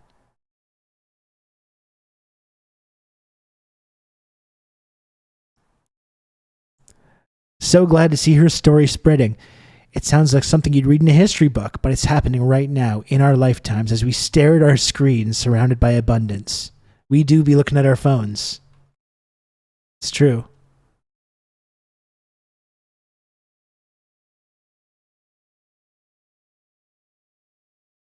I watched the whole episode of this. I can 100% confirm my life has been changed forever. Americans are just not an intelligent people. I think that's the unfortunate, inescapable conclusion here.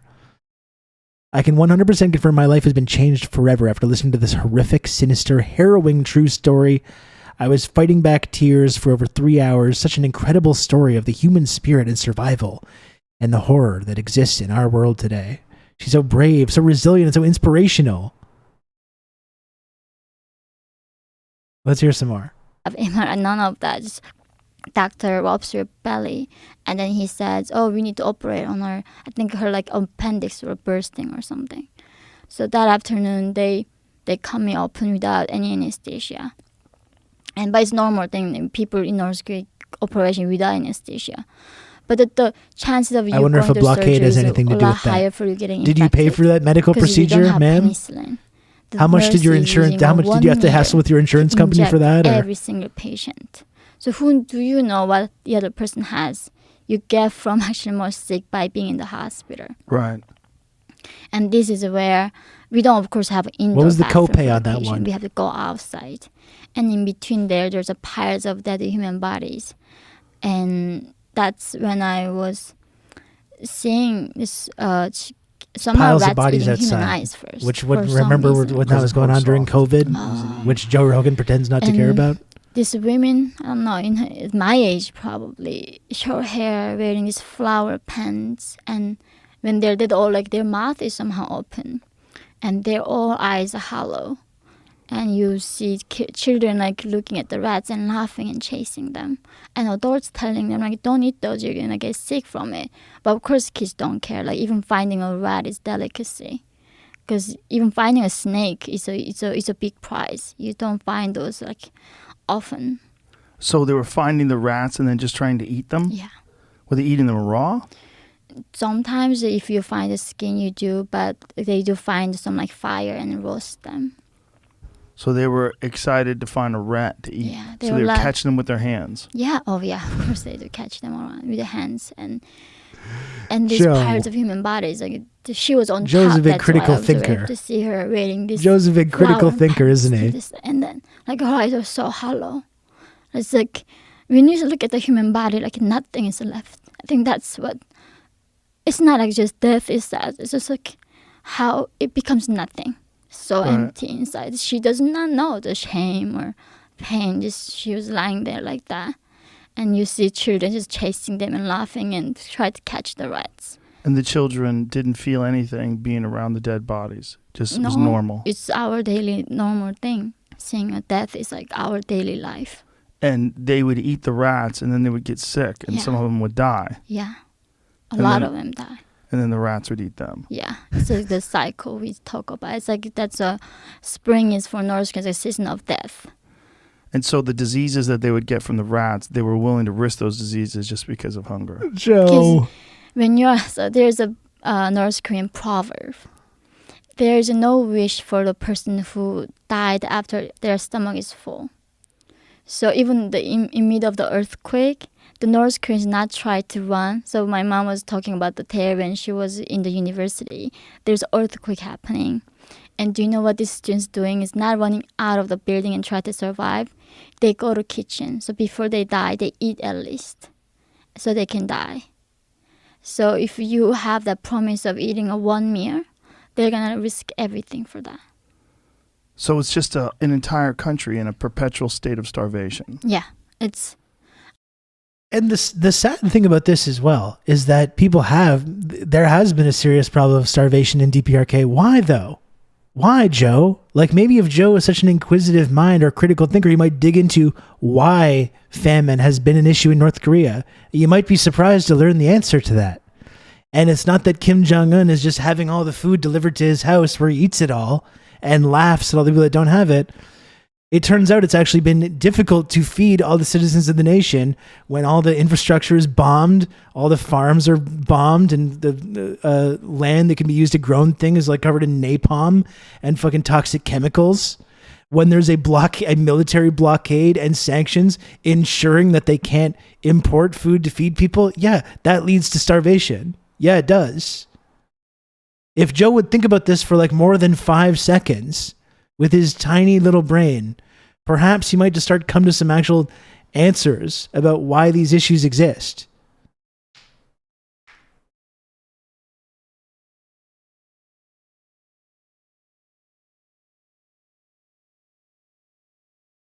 Just a small ounce of critical thinking. Yeah, in the 90s, famine is caused by the collapse of the USSR and sanctions. You know? I think that's the sickest thing about, what imperialism does to people is that they intentionally, deliberately starve these nations, whether it's Venezuela, whether it's Cuba, whether it's DPRK.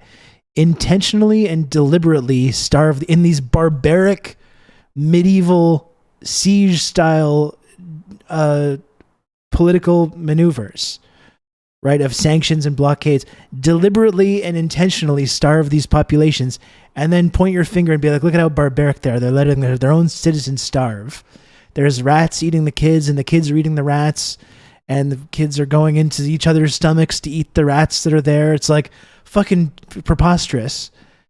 And ignoring the role that the United States and Canada and other Western imperialist countries have played in exacerbating these very problems. Not to suggest that what she's saying is true. I think a lot of it is bullshit, but it's based in a foundation of reality that there is poverty and that there is starvation, which is deliberately inflicted on them, not by the ruling class in Korea, but by Western imperialism.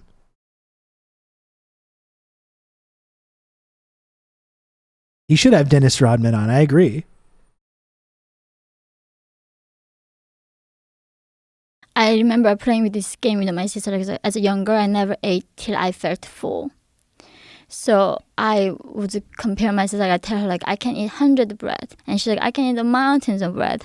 I can eat 10,000 more than what you just said, because I don't know the limits of my stomach. Right. I never tested it. So you always were hungry. Always hungry. Never felt full.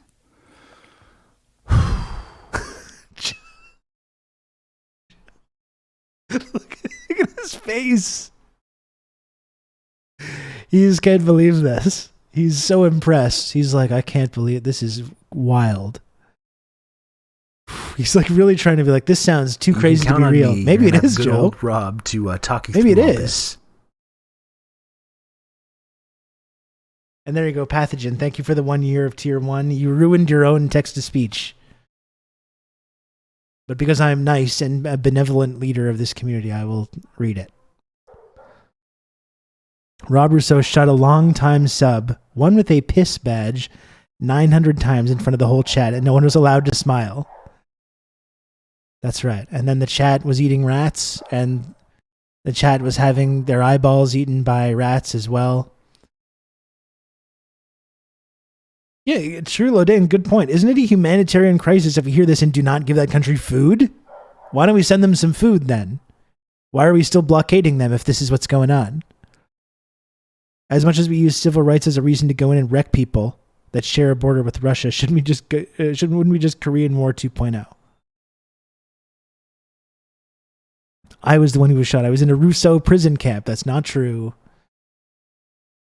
This radio-free TRRS has been reporting lies about this community.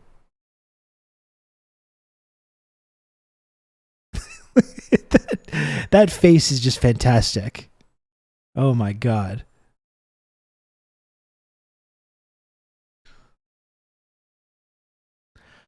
But I think this is the point that I wanted to make, though, which is that I think a lot of people have, at least, obviously not the people on YouTube, but there are a lot of people that can, without even upholding DPRK or without being tanky or whatever, are making fun of this lady for being obviously full of shit, really obviously full of shit. I know Joe Rogan is having a hard time seeing that, but it's pretty obvious to everyone else.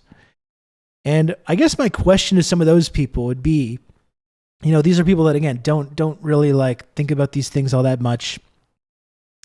But what if Yeonmi Park is lying about the situation in North Korea, if Yeonmi Park is just making up the most extreme, ridiculous shit that she can imagine, which puts her in headlines, which puts her on the Joe Rogan podcast, which gives her all kinds of like access and credibility, book deals. If Yeonmi Park is just grifting and lying about this, here's the question that I don't think enough of these folks have asked. What if, and this is an important question, what if, though, other DPRK defectors are also not being truthful? Do we think that's a possibility? Is it just this one lady? Or is there perhaps something more sinister going on here? What if other DPRK defectors are also not being truthful about their experiences? And if you're going to ask that question, well, here's the real doozy. What if not even DPRK defectors, but other official recognized dissidents or representations of certain ethnic groups in official enemies of the American empire, what if they're also not being truthful? What if this is the whole grift? And this whole thing about the Venezuelans and Cubans and Koreans and Chinese dissidents and the different ethnic groups that they represent that get, funded by, that get like pulled into these NGOs that are promoted and upheld by these think tanks, that get brought on to like TED Talks, that get brought onto the media to talk about the horrible human rights situation in China or Korea or Cuba or Venezuela or Nicaragua or wherever it is. What if they're also not being accurate about their experiences? That's the question that I think people should ask about this. Is it just this one lady? Is it just her? I've heard people do kind of a cope thing as well, where they're like, well, other DPRK defectors hate her and they think that she's like full of shit. But it's like, maybe we should be asking that question. Maybe that's the critical question we should be asking. What if the majority of, or even all of, these official dissidents and defectors from whatever enemy country or whatever enemy society of the West that gets promoted by our media and by our political class and the NGOs and the think tanks and all this stuff, what if they're also lying as well? What if they're serving a specific ideological purpose of trying to convince people that these barbaric sanctions regimes and blockades and military encirclements are, it's like, what if they're just going to convince people that all these things are necessary and good things to do? What if? Isn't that something that I think people should be asking? If you can suggest that Yeonmi Park is lying about this shit, I think people should ask more questions about official dissidents, official representative of these oppressed ethnic groups in wherever. And maybe start asking themselves if maybe this isn't not the exception that proves the rule, but it is actually the rule. Someone wouldn't go on the conservative speaker circuit and just tell lies for personal gain. Let's get real, Rob. Thank you, Prybars.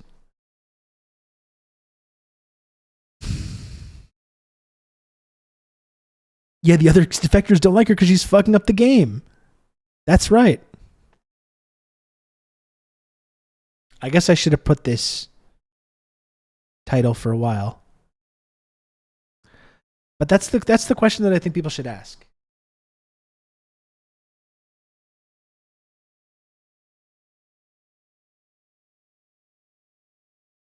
That's the question I think people should ask about this. Not just like, is it just her? Is it just Yeonmi Park who's full of shit? What if this is the entire way that the media and the NGO complex and the government and the think tanks manufacture consent to carry out their imperialist designs in these nations? Like I said, whether it's sanctions or blockades or military encirclement or invasion, coups, whatever. What if that's the whole fucking point of a lot of this stuff?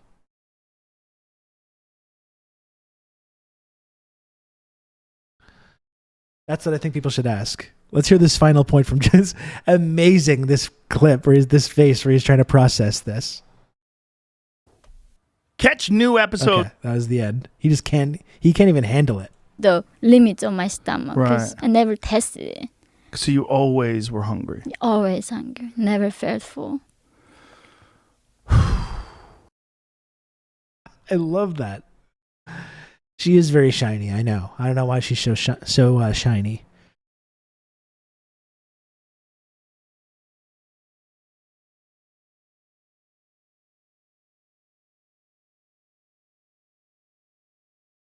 Two fucking hours of Jordan Peterson talking to this lady. Oh my goodness.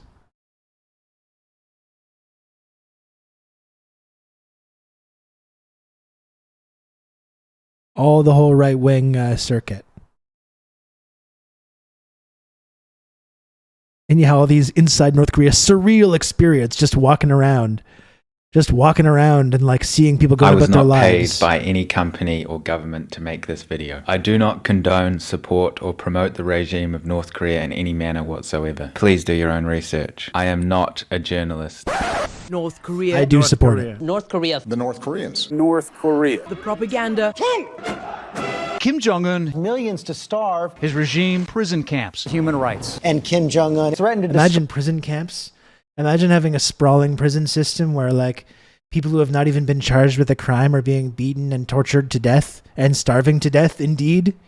Imagine that. Imagine living in such a terrible society where that kind of thing happened. You know? Just imagine. If you watch 2 hours of Jordan Peterson and this lady, you need to be put in a home. Seriously. I remember this guy, even he sees how insane Western media is. Yeah, because as I remember, I think we've looked at it before too. He goes around and he's just walking around and like seeing people, and he's just his mind is blown just by the fact, yeah, we've looked at this before. Just that there's people just going around their daily lives, going to the park, you know.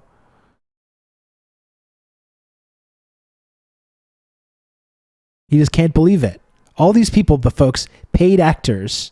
I know they look just like average people just living their lives. Look, there's a fucking little restaurant stand with juice and stuff. The idea that there's just like people just dying on the street of starvation. There's no one has food. No one has anything. There's animals eating children's intestines and rats eating children's eyeballs as they just grasp at the rats and sink their fucking teeth into the bloody raw rat just to like live for another day, you know. You go, there's a fucking little juice stand. It's the rat juice stand. That's right, the juice is made from rats. It's fake food like Robin Williams' Hook. Well, that's the amazing thing though, is that people genuinely believe this. Alright guys, so we're inside Pyongyang. People genuinely do believe this. Just that there's people, like the idea that there's just average people just living their lives, just average normal human beings in Pyongyang, North Korea, just going through, just living their day-to-day lives, you know, is just unthinkable to some people. Arrived at the train station to pick up some other people that are on the tour, but we're like fully immersed in the public right now. It's interesting. Notice how he has a phone and he's allowed to film and like there's no officials coming to like beat the shit out of him or take it away.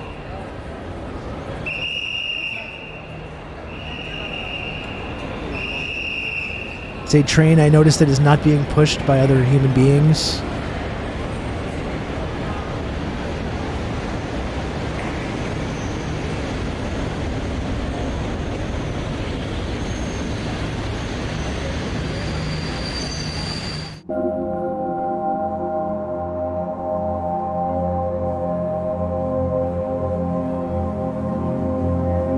What is this, like a sinister guy with holding a hammer? All fake. There's like genuinely there's people that believe this. All fake actors. You know, all these like normal people wearing like normal clothes, just like living their lives. Alright guys, so all at fake. the train station, the train's just arrived. I'm getting the train back to China, but some of the group got the train here from China. It's like a 26-hour ride, so I'm really looking forward to that. But first impressions of this place is, it's kind of, we see, it feels like we're invisible. People don't really look at us. So I don't know what that's Maybe they're just minding their own fucking business. Maybe that has something to do with it. Interesting. Still quite tired and things, so I'm trying to get my thoughts straight, but fill you in as best as I can. And I think after this we're going to the main square and then getting dinner, so I'll document this. Getting dinner in the main square. I thought that was just not possible. According to Yeonmi Park, there's literally just no food. There's no restaurants. There's no grocery stores. There's no food. It's weird. I don't see any like dead bodies just like lying in the street being eaten by dogs and rats and stuff. It kind of just looks like a normal city with buildings. On our and way to buses the Kim and Il-sung Square, we apartments passed and- the Yanggakdo Hotel, which is the infamous hotel where Otto Warmbier was caught on video taking down a political poster and sentenced to 15 years hard labor. The last time Otto Warmbier's family saw him, Next more time, than a maybe don't year fuck ago, around. He was healthy but distraught. Why are you taking a Pleading for poster? leniency in a North Korean court, Kim Jong-un's regime sentenced Warmbier to 15 Why are you years taking of this? hard Of course, this guy labor has to put allegedly this footage taking in down a the. propaganda banner in Pyongyang. Of course, this guy has to put this footage so everyone knows that he's not being too nice. This is, of course, the most replayed section of the whole video as well. This guy's got to put in there to make sure everyone understands that a single American had something bad happen to them. Oh, boo fucking who. Oh, no. Literally one American had a bad time. Oh, no. Let's call the fucking military. Let's rev up the bombing ships again, or whatever it is. Like, you know, literally one person, something bad happened to them. Oh, fucking, you know, stop the presses.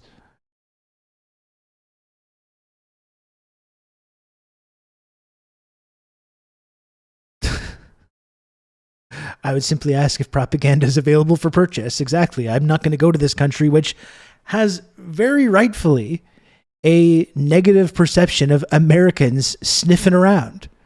Can you believe that people in North Korea maybe don't like Americans all that much? Or maybe even don't like them, but like are maybe fearful or mistrust them? I can't imagine why. Can you believe in North Korea there's this museum of like the North of American war crimes? How could they do that? How could they have these weird distorted ideas about America? I wonder. Maybe it's because Americans came in, arbitrarily divided their country, and massacred 2 million people. Maybe that has something to do with it. Or has been sanctioning them and blockading them, leading to starvation and poverty. Perhaps that has something to do with it. No, but one fucking guy shows up, this like kind of like colonizer, evangelical type, and pokes around where he wasn't supposed to. And it's surprising to us that they didn't take too kindly to that. That they don't take too kindly to Americans coming around, poking around, taking shit off the walls, being suspicious. It's really not that hard to believe, if you ask me, again, when you actually think about these things.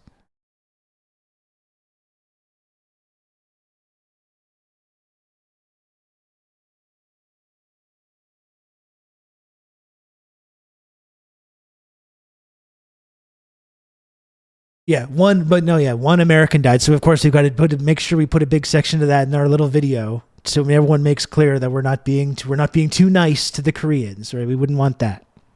We want to be too nice to the Koreans. We've got to make sure we put in that information about the literally one American that had a bad time there once. Returned from North Korea with severe brain damage has now died. And again, that's the most watched part of the video. All right, guys. So we've come right into the. Let's not take a look at all of how Americans treat immigrants and refugees. Let's not take a look at that. And that's not one person. That's millions of people trapped in this fucking barbaric, bureaucratic labyrinth where they have their children taken away from them and they're put in concentration camps.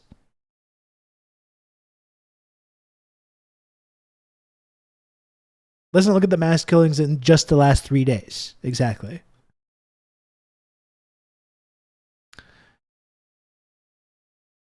Our precious Michael, exactly. Like the middle of North Korea, as central as it gets. This is Kim Il-sung Square.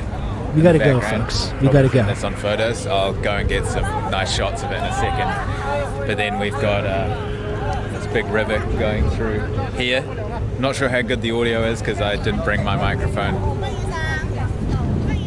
I didn't want to attract unnecessarily attention to myself. Hopefully tomorrow, you're really blending we're gonna go in, up that sir. tower. So I'll show you a few shots of around this area. I think this video is actually really interesting though, because you see someone who's having his perceptions of this place challenged, And you can see on his face how that's difficult for him, right? He's having the perceptions challenged. He's physically seeing things that go against everything that we've been told about this place. And it's not really computing for him. It's kind of like, what's going on here? And he's like, he thinks that there's something sinister or mysterious going on. So sure, why doesn't he show the bodies in the river? I thought there's just like this river's just clogged with bodies every single day that children are looking at. Yeah, how do I make this look as scary as I thought it was? Like you can really see in real time his presumptions about this society are being completely challenged in real time, and he doesn't know what to make of it. It's kind of fascinating. Where's the yellow darker filter? That's right. And then I think we're gonna go and get food, maybe. Go get food. You're gonna go get what? Interesting. Nothing like I expected. What did you expect, though? I thought there was no food. Like, this lady has made a whole career saying that there's no food. There's none. There's nothing. Yeah, what's on the menu tonight? Is it rats or babies? Or maybe some kind of combination of the both?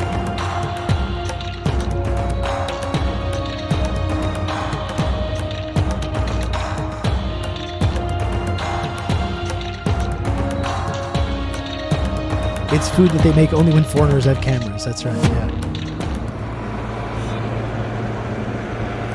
So all these white dots that you see all over the ground here, this is where people stand for the parades. So you've probably seen the famous North Korean parades. And they're sick as hell. Lined up. Well, these lines go all the way around here, even across the road. And they only have these parades like maximum 2 times a year, from what I've been told. Sometimes they don't even have them, so a lot of work goes into a short time. From the square, we started to walk towards a bookshop. We came across these supermarkets that were just fully stocked, but nobody was in them. I'm not quite sure what was going on here. Maybe they'd gone home for the day, but I'm not quite sure. Maybe it was closed, buddy. I don't know. I'm seeing a bunch of food in there, though.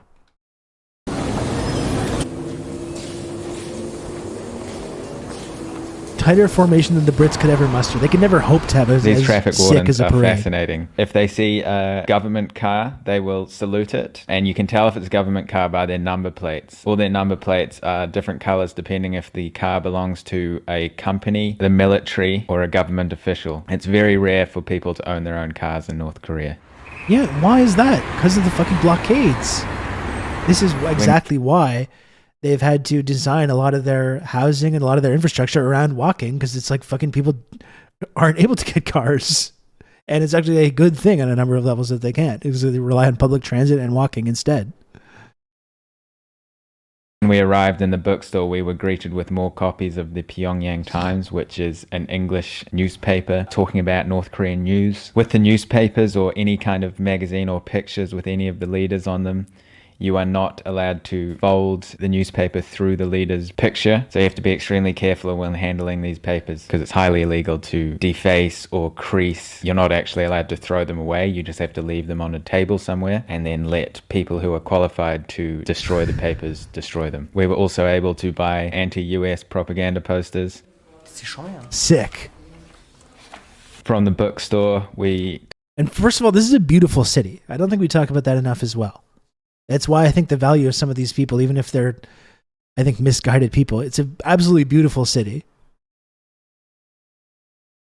Also, the idea that again, people were so surprised, there's anti-US propaganda posters. And it's like, yeah, of course there is. The US is still military occupying their country and has for 70 fucking years. Of course there's anti-US propaganda posters.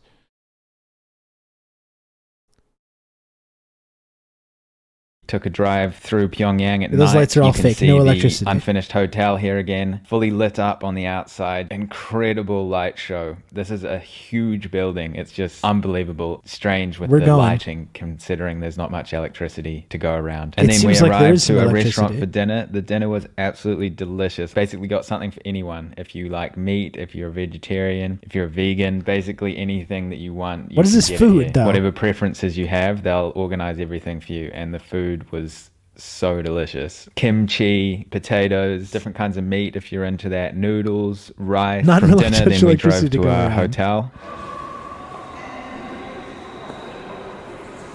I'm seeing a bunch of electricity. Right, I don't know. So made it to the hotel after that delicious dinner there. Absolutely exhausted. He seems uncomfortable even describing the dinner as being delicious. It's like, I'm being tricked somehow. Right now, filming in the toilet because the lighting in the bedroom isn't really sufficient. I think there's a bit of a power issue, but apart from that, first impressions really good. Looking forward to what tomorrow brings, going exploring around the city, doing heaps of different things. I want to go too. But I really to get some good unironically sleep do. so I can actually take in everything I'm seeing properly. And I hope the audio is picking up okay on this because I'm not using a microphone, just these little muffs here. So this hotel is huge. There's 30 floors. I'll show you the view from this hotel before I finish the video. So this is the bedroom I'm sharing with the French guy. He's just downstairs, but so have a look out here. So you can see the leaders lit up there. That's the main road. And then there's just skyscrapers everywhere. Make sure you stay tuned for the next video. Thank you so much for watching. Anyway, yeah, weird. Restaurants. You have food. I was told by a very reliable source that there's just no food. There's just no food for anyone. And there's again, babies, rats eating like babies' faces and eyeballs and stuff.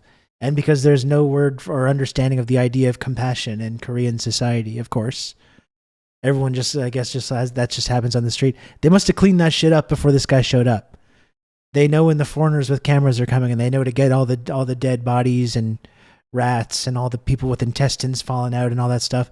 They get them out of there when the Australians with the cameras show up. I saw a lot of electricity and food and not a single rat.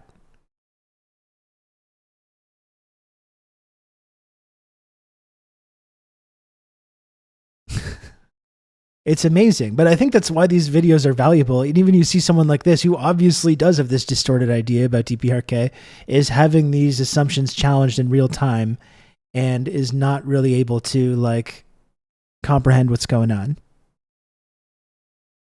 That rice? Rats, actually. Noodles? Rats. Fish? Rats. Chopsticks? You guessed it. Rats.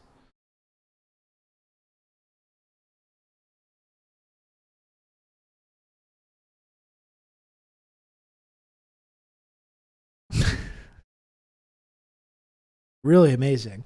God, I really want to go. You know what? I think we should do this.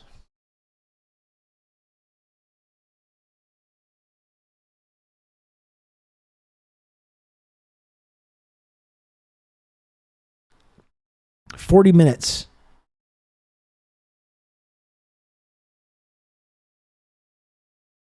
Let's do it. I think, and again, if you're someone that's watching this, if you're a lurker, or if you're someone that maybe it's your first time kind of thinking about these things, if you think it's like cringe or tanky to talk about DPRK and try and debunk some of this propaganda or try to present a different side of the story, you know, which I happen to not agree with, but I think this is a movie that really will challenge a lot of these assumptions as well, and as I think goes a long way in just allowing yourself to sort of imagine that perhaps we've been a little bit misled about this society and what it's about and what the values are. And there's actually an immense propaganda machine that's constantly working to make sure people think about DPRK in this way. You know, whether it's Yeonmi Park and what she's doing, it's Radio Free Asia. There's a massive propaganda machine. Why? This tiny little place, this tiny little nation, America is still so upset that they resisted. They resisted imperialism. They were not broken by this like brutal war that was waged, that was caused by Western imperialism. No matter people want to criticize the who invaded who first, when you look at like the actual material reality of the end of World War II and Kim Il-sung and the partitioning of the country and all this bullshit. You know, it's like we know who caused the war. It was not the North that caused the war. It was the Western imperialism. This brutal war that didn't bring, you know, like I said, it's an amazing accomplishment. 70 years later, they're still standing. 70 years later, they've not given in. I think that's pretty incredible. I think that's something that should be celebrated. And Americans just can't stand it, you know? They can't stand it that they couldn't force them, like they forced so many other nations around the world at gunpoint, to accept their specific economic system. And they won't. They can't just pump their culture in there as they've done in the South. Brothers and Sisters in the North is so fucking good too. I've never seen that one, but maybe we can look at that one as well. Yeah, this is called Loyal Citizens of Pyongyang. And I will show this here as well. I should also point this out as well.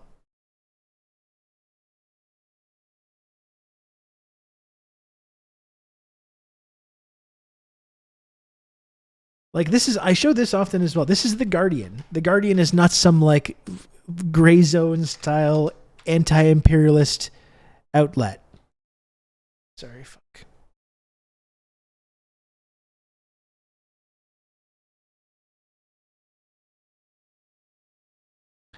This is The Guardian. Why do North Korean defector testimonies so often fall apart? This is from 2015. And like I was saying, it's not just Yeonmi Park. Cash incentives and the Western media's endless appetite for shocking stories encourage refugees to exaggerate. This is in The Guardian in 2015. This is not some like tanky anti-imperialist outlet. It's the fucking Guardian.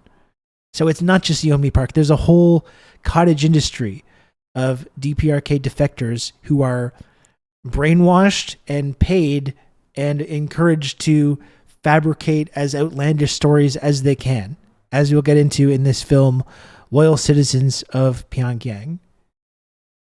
The Guardian's gone woke, innit? And there's one guy in this movie who, there he is, who's so fucking cool. I think qualifies officially as a friend of the show, actually. I should have this guy. Come on TRRS. It could be my own Joe Rogan thing. If I was going to be a counter to Joe Rogan's insane interview with Yeonmi Park, I'm going to bring this guy onto this show. This guy just rocks. He's so cool. Okay.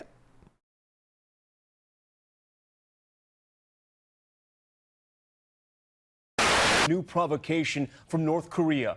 When I saw the president of South Korea hugging Kim Jong-un, I asked myself, would he do the same with Hitler? North Korea. The nation where its leader is compared to a modern-day Hitler. The nation where the government enslaves its own people and violates every human right imaginable. There's not a single other nation in the world that is accused of so many atrocities against humanity as North Korea. First of all, I think we looked at this last time. The North Korean human rights violations on CBS. You can extrajudicial killings. Let's look at all these. To talk you through all this. Diego, thank you for another gifted sub. I appreciate that, Diego. Thank you, and I love you. Thank you. Let's look at these human rights violations: extrajudicial killings, disappearances, arbitrary arrests and detentions, political prison camps, rigid control over many aspects of citizens' lives. Well, it doesn't seem like anything to me. Can you imagine living in such a terrible place? A terrible authoritarian dictatorship? My goodness, that's so scary. It's so scary to think about. Imagine if people were arbitrarily arrested and put in detention. Again, in the American prison system, as we've talked about, there's literally people being tortured to death. You can count on me in America. Good old Rob to talk you through today. All this. Being tortured to death. People in the American prison system who have not been convicted of any crime. The kind of thing that happens every single day in America, that if there was one iota of evidence that something similar was happening in DPRK, would be in all these news hits and all these propaganda pieces.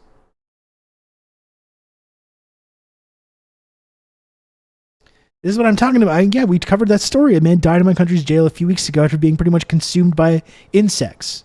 That's happening in the United States of America right now, at this very moment. It's horrifying, the level of absolute fucking disgusting misery that people are living in the vast, sprawling United States prison system at this very moment, filled disproportionately, of course, with black and brown and indigenous people.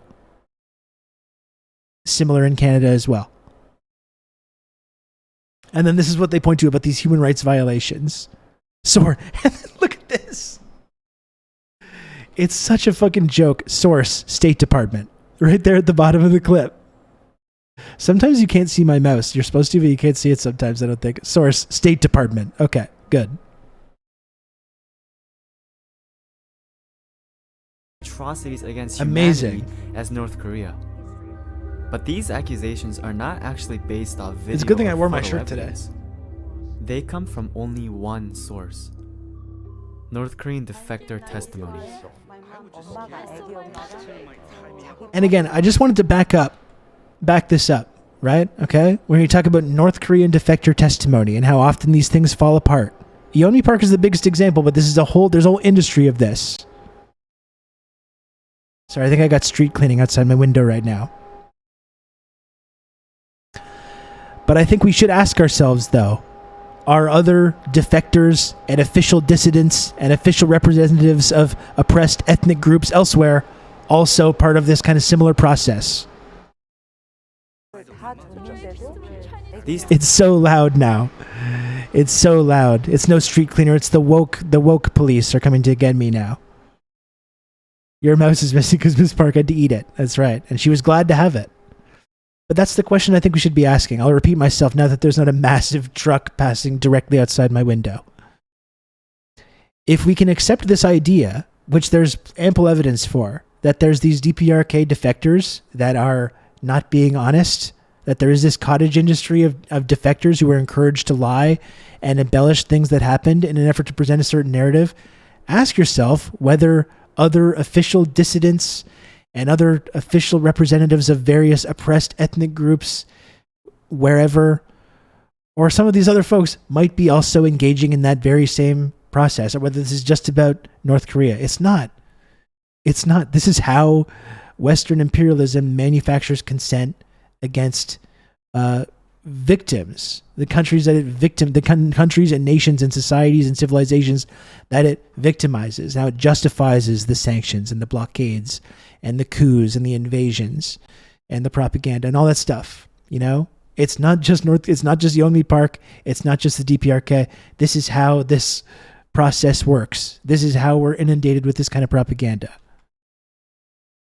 Testimonies are heard all around the globe and tell the world how terrible it is to live in North Korea. And their shocking stories not only shape public opinion, but make way for actual policies that punish North Korea. But questioning anything defectors say seems unreasonable, because these are actual people from North Korea. Who else would we listen to if not them? Why would they lie? Because behind the scenes of all defector testimonies that demonize North Korea is a world of lies that is very well hidden. So I traveled to South Korea to see a glimpse of the world behind defectors we don't see in the media. I first talked to attorney Chang Kyung-uk, who has extensive experience dealing with South Korean intelligence and North Korean defectors. 저는 이제 민변에 2000년도에 가입한 이후로 시국 사건이라 해서 국가보안법이라든가 집시법 위반, 뭐 여러 가지 이 집회 시위 과정에서 발생하는 또 법률들이 많이 있습니다. To understand South Korean politics, we must first understand the National Security Act.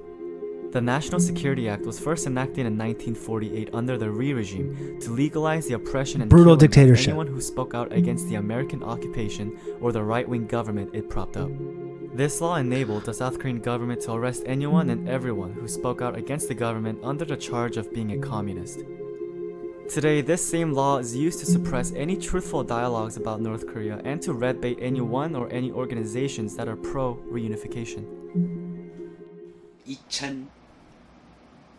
2013년도에 서울시 공무원이었던 탈북자 그 유우성 씨 사건을 하면서 유우성 씨를 간첩이라 한 사람이 바로 유우성의 여동생, 그 당시에 한국으로 오빠가 오히려 한국에서 같이 살기 위해서 이렇게 들어오라 해서 합동신문센터에 있는 국정원 직원에게 잘 부탁한다까지 했던 여동생을 오히려 고문에 의해서 허위 자백을 받아서 오빠하고 같이 간첩 임무를 받았다. 이렇게 허위 자백을 한 사건에서 조사받으면서 그 선생님이 도와준다고 오빠 같이 살게 하고 도와준다고 살게 해준다니까 난 그거 믿고 오빠 이따면 다 잘 된다 하니까 오빠 이따면 잘 되고 한국에서 같이 살 수 있고 오빠 도와주는 길이라니까 지금 힘들어도 이따면 다 오빠 도와주는 길이라 하니까 그걸 믿고 잘 될 거라니까 그걸 믿고 저리 거짓 진술도 하고 그랬죠. 지금 알고 보니까 그게 아니 지금 그 당시에 허위 자백이라는 것들을 밝힐 결정적 증거를 Just one sec, folks.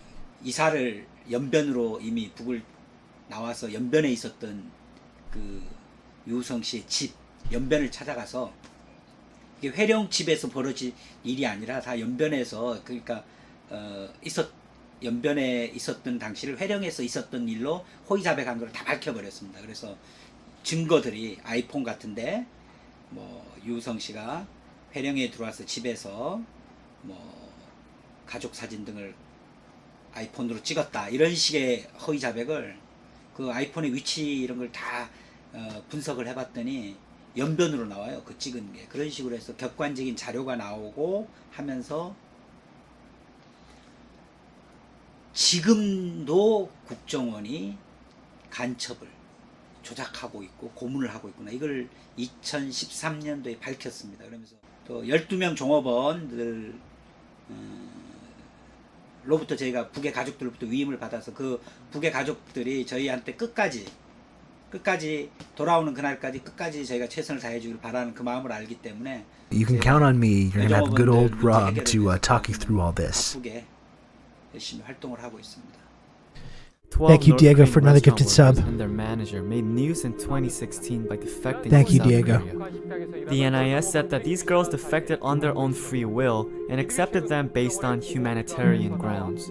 This same restaurant staff made news in recent months again when the manager who led the 12 young girls to South Korea revealed that he actually tricked the girls to defecting. But even after the manager stepped forward to announce that the NIS bribed him to kidnap the 12 girls, the NIS still has not returned the girls to their homes and families in North Korea. He walked me through the process in which the Kinda South sounds like they Korean were intelligence abducted or manufactures disappeared. spies out of defectors. These spies are then used as propaganda tools to justify the constant fear-mongering and the National Security Act. 그 탈북자들이 들어오면 이 대한민국에 정착시킬지 그리고 대한민국의 세금을 가지고 지원을 할지 그죠? 주거 지원, 집이라든가 또는 정착 지원 돈을 처음에 없으니까 아무것도 없으니까 지원할지 이런 것들을 조사를 합니다. 조사를 하는 게 지금 합동신문센터고 이 합동신문센터가 지금은 조금 바뀌어졌다더라고요. 지금은 조사하는 기간 동안에 낮에 조사할 때는 조사실에서 혼자서 조사를 받지만은 저녁에 이제 2인 1실로 생활한답니다. 그러니까 지금은 그런 면에서는 좋아졌는데 예전에는 누구나 조사동에 가서 조사받는 기간 짧게는 일주일 길게는 6개월 뭐 한 3개월 이상 됐다 그러면 전부 다 가짜 간첩이에요. 간첩이 되는 거예요. 거기서 무슨 혐의가 있다 이래서 독방에 가둬놓고 It's very telling the material circumstances you see with people defending the DPRK and those defecting to the U.S. Which side is being forced/paid to do what now? Yeah, exactly. It almost seems like this is all projection. You know, it kind of seems like that a little bit.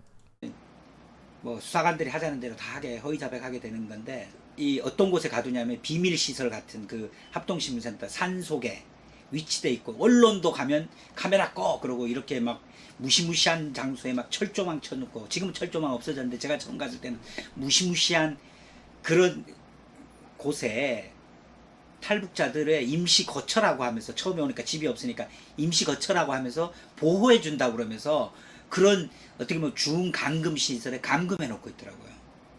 그러니까 거기가 간첩 조작 공장이 된 거예요. 예전엔 독방에 가뒀어요. 달력도 안 줬어요. 그리고 외부 일체 접촉 없이 수사관들하고만, 그러니까 그 조사를 하는데 수사관들이 뭐 반말 쓰고 온갖 희롱하고 뭐 수사관들한테 잘 보여야 되는 거고 뭐 그런 식의 탈북자들이 조사 과정이 아주 비인간적으로 됐었는데, 그 과정을 맞춰서 간첩이 아니라든가 조선족이 아니다, 화교가 아니다라는 거를 이제 검토를 마친 후에야 이제 정착 지원, 정착 교육 시설. 왜냐하면 이분들은 사회주의에서 왔으니까 대한민국 자본주의에서 뭐 예를 들면 지하철표를 끊는다, 이 생활을 모르지 않습니까? 자본주의가 어떻게 되는지는 모르기 때문에 그 교육을 받는 하나원으로 이동을 합니다. 거기 도서관에 가면 무조건 북에 어떻게 보면 지도자를 비난하는 책들로만 가득하게 있고, all defectors tortured. It's almost like they're being brainwashed. 이분들이 기존에 배웠던 교육이나 이런 거하고 다른 It's almost a little bit like they're being brainwashed in these official state-sanctioned detention centers, which are sponsored by the CIA. It almost seems like that a little bit, doesn't it? Kind of sounds a little bit like forced re-education, maybe? Yeah. 문화적인 제노사이드다. 어? 북에 대한 건 모든 걸 싫어하도록 하고 그렇게 교육받고, 탈북자의 존재를 저는 It's kind of like they're being sent to re-education camps, yeah. 북을 붕괴시키기 위한 북한 인권 문제를 계속 정치적으로 이용하기 위해서 탈북자들을 마치 환영하는 것처럼, 자유를 찾아서 오는 것처럼 이렇게 연출하기 위해서 이런 탈북자들을 뭐 브로커를 통해서든 여러 가지 방법으로 끊임없이 한국으로 들어오도록 한 거고요. 그리고 그 들어온 탈북자들을 통해서 또 북의 휴멘트 정보라 해서 진실되지도 않아요. 탈북자들 중에 얼마나 또 거짓 정보를 많이 제공했습니다. 그러니까 정보 수집으로 이용하는 거죠, 또 탈북자들을. 그리고 또 간첩으로 만들어서 또 이용하는 거죠. 북에 대한 반북 활동에 탈북자를 이용하고, 북의 휴멘트 정보를 입수한 그 정보 대상으로 이용하고, 그다음 간첩 조작 대상으로 이용하고. After learning about the dark process for all defectors once they arrive in South Korea, Sounds I pretty wanted to fucking hear scary. from some defectors of their stories. One thing I need to point out is that these defectors had nothing to gain from what they told me on camera. They simply took time out of their busy schedules to tell the truth about their home country. Mr. Choi and Mrs. Kim Leon-hee have very different stories. Like we might They need came the to emote of South this in guy. different times, and they came for different reasons.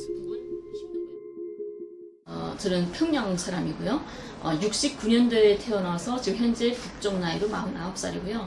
북에는 아버지, 엄마, 남편, 딸 이렇게 제 가족이 있고요. 제가 여기 2002년도인가 그때 왔어요. 뭐 어쩌나 한 15년 되지. 그래갖고 지금까지 여기서 그냥 살고 있어요. 북에서 와가지고. 2011년도에 해외여행을 나옵니다. 각 나라 사람들은 해외여행을 나갈 때면 자기 나라 여권을 받아가지고 여행을 가는 거죠. 저도 조선민주주의 인민공화국 여권 받아가지고 중국에 해외여행을 나가게 돼요. 중국에 저희 사촌 언니, 조선족으로 살고 있는 언니가 있어요. 그래서 해외여행 할 겸 언니네 집에 친척 방문도 할 겸 그래서 갔다가 전문 인신매매를 하는 브로커들이 있습니다. 이 사람한테 속아서 북의 여권을 빼앗기고 본의 아니게 남쪽으로 끌려오게 돼요. 2002년도에 왔고 Basically just kidnapped. 뭐 Didn't even defect but was 내가 온 kidnapped. 계기는 그냥 그래요. 그냥 그쪽에서 생활을 잘 못했으니까. 그래 가니까 사람이란 게 대부분 뭐 여기 탈북자들이 온 사람들 중에서 뭐 배고파서 넘어온 사람들도 있고, 뭐 내 자신 같은 거는 뭐 Punch drunk Paul, but I want to be a Canadian defector. 물론 그때는 다 어려웠으니까 다 그런데, 근데 뭐 내가 그래서 생활을 잘 못하고 이러다 나니까 뭐 그쪽 주변에서 듣는 소리도 있고 해서 한번 중국이나 가보자. 돈이나 좀 벌어보자고 소리. 그리고 중국 쪽으로 넘어갔지. 아니, 넘어갔다 보니까 그쪽에서 브로커들한테서 들으니까 뭐 여기서 한 2, 3년 벌면 큰 돈 벌 수 있다 해서 뭐 그러고 뭐 여권 만들어갖고 넘어온다 했지. 그래가지고 넘어온 거예요. 그러니까 지금까지 이렇게 있네. 그렇게 됐어요. 남쪽에 오자마자 저는 국정원 덕방에 갇히게 됩니다. 그래서 그 국정원 사람들한테 나는 이 브로커한테 속아서 잘못한 사람이다. 난 내 고향에 가야 된다. It's terrible. She's separated from her family. 하고 계속 하소연하죠. 그러다가 They were both 덕방에 trafficked. 지내서 한 달 동안을 제가 단식 투쟁을 합니다. 밥을 안 먹고 막 난 빨리 보내달라 하지만 끝내 이 사람들을 저를 보내주지 않아요. 보내주지 않고 한 3개월 정도 가다놨다가 대한민국 국민으로 살겠다는 서약서 한 장만 써라. 너 이거 안 쓰면 죽을 때까지 여기서 나갈 수가 없다. 설사 내가 국정원에서 죽는다고 해도 그걸 알 수 있는 사람은 세상에 단 한 명도 없을 것이다. 이렇게 강박을 하고 협박을 하죠. 그때만 해도 국정원 덕방에 갇혀 있을 때만 해도 저는 뭐 분단, 저국, 뭐 이런 민족 이런 게 별로 저한테 큰 의미가 없었어요. 별로 관심이 없었고요. 그때는 살아서 이 국정원에서 나갈 수만 있으면, 살아서 내 가족한테 다시 돌아갈 수만 있었으면 이게 제일 유일한 최고의 소원이었어요. 내 딸을 다시 살아서 안을 수만 있다면. 이렇기 때문에 석 달 만에 어쩔 수 없이 이 국정원이 강박하는 대로 대한민국 국민으로 살겠다는 서약서를 쓰게 됩니다. 이게 내 같은 상황이 좀 다르게 됐어요. 내 같은 거는 와서 사회생활하면서 바로 찍혀버렸다고. 예. 왜 찍혀버리는가? 그땐 주변에 그때는 뭐 그때 상황에서는 북이 뭐 당장 내일 모레 망한다, 어찐다, 뭐 이런 상황들이 막 되고 뭐 주변에 그냥 한마디로 말해서 내 심정 이야기하면 그때 주변에서 이 남쪽 사람들 내 주변에 있는 사람들은 나는 내 그냥 생각으로 내가 솔직하게 이야기했고 난 집단적으로 미쳤다고 생각했어요 그때 이 사람들이. 왜냐하면 북에 대해서 너무도 모르니까. 예. 그러니까 어느 저 교회 무슨 뭐 거기서 무슨 뭐 한다고 해서 나갔어요. 좀 나오라고 해서 나가서 뭐 거기 무슨 뭐라 하니까 그거 보고 뭐 이런 학습인지 뭐인지 한다고 뭐 그 성경 학습인지 한다고. 그러면 참가했는데 뭐 돌아가면 질문하더라고요. 누구를 제일 존경하는가? 난 당당히 김일성 장군을 내가 제일 존경한다고 했죠. 왜? 나는 중국에서도 몇 년 있었어요. 나는 내 다른 거는 몰라도 내 이 조선에 내 북에서 살면서 그 나라 지도자들에서 내가 정말 어떤 사람들인지 대한 것은 내가 확실하게 알거든. 중국에 있으면서 나는 중국에서 나오는 책들을 내가 조선 언어로 번역된 거 내가 많이 봤어요. 김일성 장군이라는 분이 어떤 분인가 내가 거기서 확실하게 알고 있었고. 당연히 그렇게 말할 수밖에. 나도 조선민족인데. 그런데 그걸 이놈들이 가서 그 경찰에다 꼬장한 거지. 그러니까 나는 여기서 그러니까 이게 특별 대상 관리다 이렇게 돼버린 거예요. 내 같은 사람은. I thought they had freedom of speech in the democracy of South Korea. 그래서 인터넷에다가 글을 좀 올렸지. 그렇지 않다는 걸로. 니들이 잘못 생각하고 있다. 그리고 김일성 장군은 어떤 사람인지 내가 그래서 북의 말이 너희들이 믿기 싫으면 믿지 마라. 그러면 중국이나 아니면 일본 놈들조차도 김일성 장군에 대해서는 올바를 썼다. 그놈들 간홍 기록이라는 게 있어요. 김일성 장군에 대해서 쓴 게. 근데 이거 맞아 와보니까 무슨 가짜 김일성이 뭐요. 일본 놈들 자체도 북의 김일성을 김일성 장군에 대해서 그대로 그렇게 다 썼거든. 대단한. 솔직히 말해서 생각해 보세요. 아니 일본 놈들 하던 애들이 호요하셨는데 그 Brian, I don't remember. You gifted a sub 20 minutes ago, and I don't recall whether I said thank you. But thank you. If in case I forgot, I'm sorry. Take care. 부모님이나 항일 투사들은 영하 40도로 오는 데서 나는 중국에 있으면서 내 겨울에 거기 지냈어요. 영하 30도만 돼도 바깥에 나가기가 싫어요. 그런 산 속에서 싸우시던 분들이라. This is what I was saying in my little video there that the British people were mad about. 그런 나라 사람들이 거짓말하겠어요. 이 매국노들이 거짓말하겠어. 당연히 매국노들이 거짓말하지.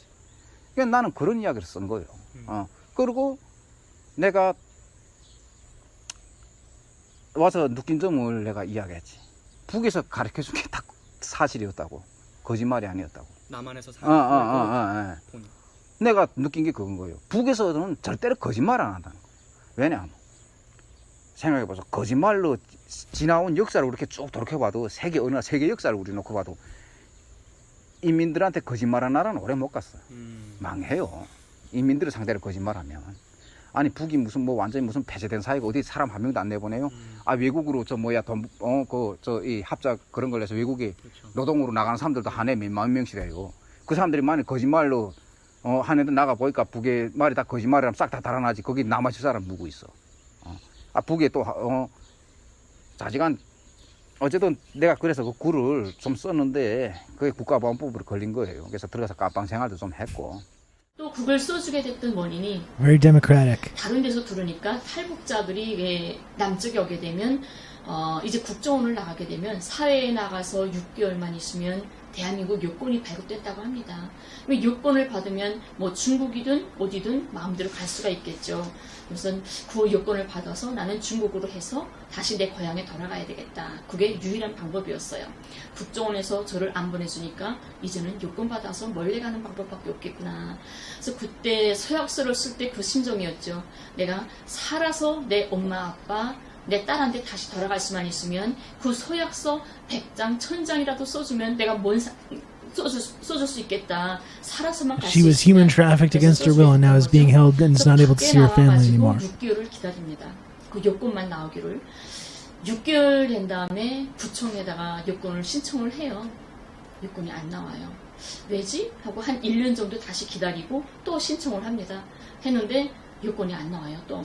그래서 왜 그러냐고 물어보니까 국정원에서 돌아오는 대답이 당신은 처음부터 북으로 돌아가겠다고 했기 때문에 여권을 해주면 나중에라도 북으로 도망갈까봐 여기에 있는 한 절대로 여권이 발급될 수 없다. 이런 대답이 들어와요. 그때 저는 참 막막하고 하늘이 무너졌고 이 지구상에 세상에 이런 게 존재할 수 있구나. 해외에 있는 자기 나라 국민이 아닌 해외에 있는 사람을 남의 사람을 이렇게 유인해서 납치해다가는 덕방에 가두고 강제로 서약서를 받아내고 강제로 자기 나라 국적을 지어주고는 나중에라도 북으로 자기 고향 가져간 데 도망갈까봐 이 7년 세월을 여권을 안 해주는 이런 세상이 Like that's so fucking disturbing. 이게 너무 슬프고 힘들고 이거 사람 사는 세상인데 이 사람들도 인간이고 가족이 있는데 나를 바라보면서 미안하지 않을까. 어떻게 하루아침에 엄마한테서 딸을 빼앗고 딸에게서 엄마의 사랑을 빼앗는 이런 손질도 하지 못할 잔인한 짓을 하면서도 정말 미안하지 않을까. 이런 생각으로 너무 힘들었죠. And like compare this. Again, you don't even need to look at this and assume that it's like maybe this is propaganda. You know, you're not immune to propaganda. Maybe it's propaganda as well. Compare this with like Yeonmi Park's absolute bullshit nonsense that she spews on the Joe Rogan podcast, and ask yourself what sounds more believable. All the shit about rats eating babies' eyes and then kids eating the rats and all the rats eating the whoever, like, and this like bureaucratic process, which is funded by, you know, supported by the state, supported by the both Western intelligence and South Korean intelligence and the state there. I mean, and this process of kidnapping nationals, taking away their passport, forcing them to sign like confessions and forcing them to like agree to certain conditions and then just like not letting them go home. What sounds more plausible? Yeonmi Park's bullshit or this? Yeah, which of the Koreas don't have compassion? Yeah. There's just no word for compassion. We just don't even understand this concept. 그때부터 저 여권이 안 되고 하니까 어쩔 수 없이 불법을 하기 시작했어요. 밀항을 시도했죠. 이제는 내가 혼자 힘으로 가야 되겠다. 그래서 밀항을 시도했는데 날짜까지 다 잡았는데 2,500만 원 내라고 하더라고요. 밀항하는 연비를. 그때는 돈이 정말 없어가지고 포기가 됩니다. 저는 밀항 시도하고 위조 여권 만들다가 이렇게 드러나서 재판까지 걸리고 보니까 나는 혼자서 뭔가 할 수 있는 게 전 아무도 없구나. 할 거는 다 했다고 생각을 했어요. 더 이상 내가 생각할 수 있는 요건이 없더라고요. 모르니까 남녘의 법과 문화를 물어볼 사람도 없고. 그래서 그 다음에 재판 날짜 잡히고 하면서 포기가 됩니다. 타락하게 돼요. 난 이젠 이왕 이젠 이렇게 경찰한테 조사받는 거면 이젠 돈은 갈 길이 없겠구나. 나는 포기해야 되겠다. 가족한테 못 들어가겠다. 근데 내가 가족을 영원히 만나지 못한다면 차라리 그 아픔을 안고 내가 살아가기는 너무 무섭고 힘들다. 차라리 죽자. 이렇게 생을 아예 버리게 됐어요.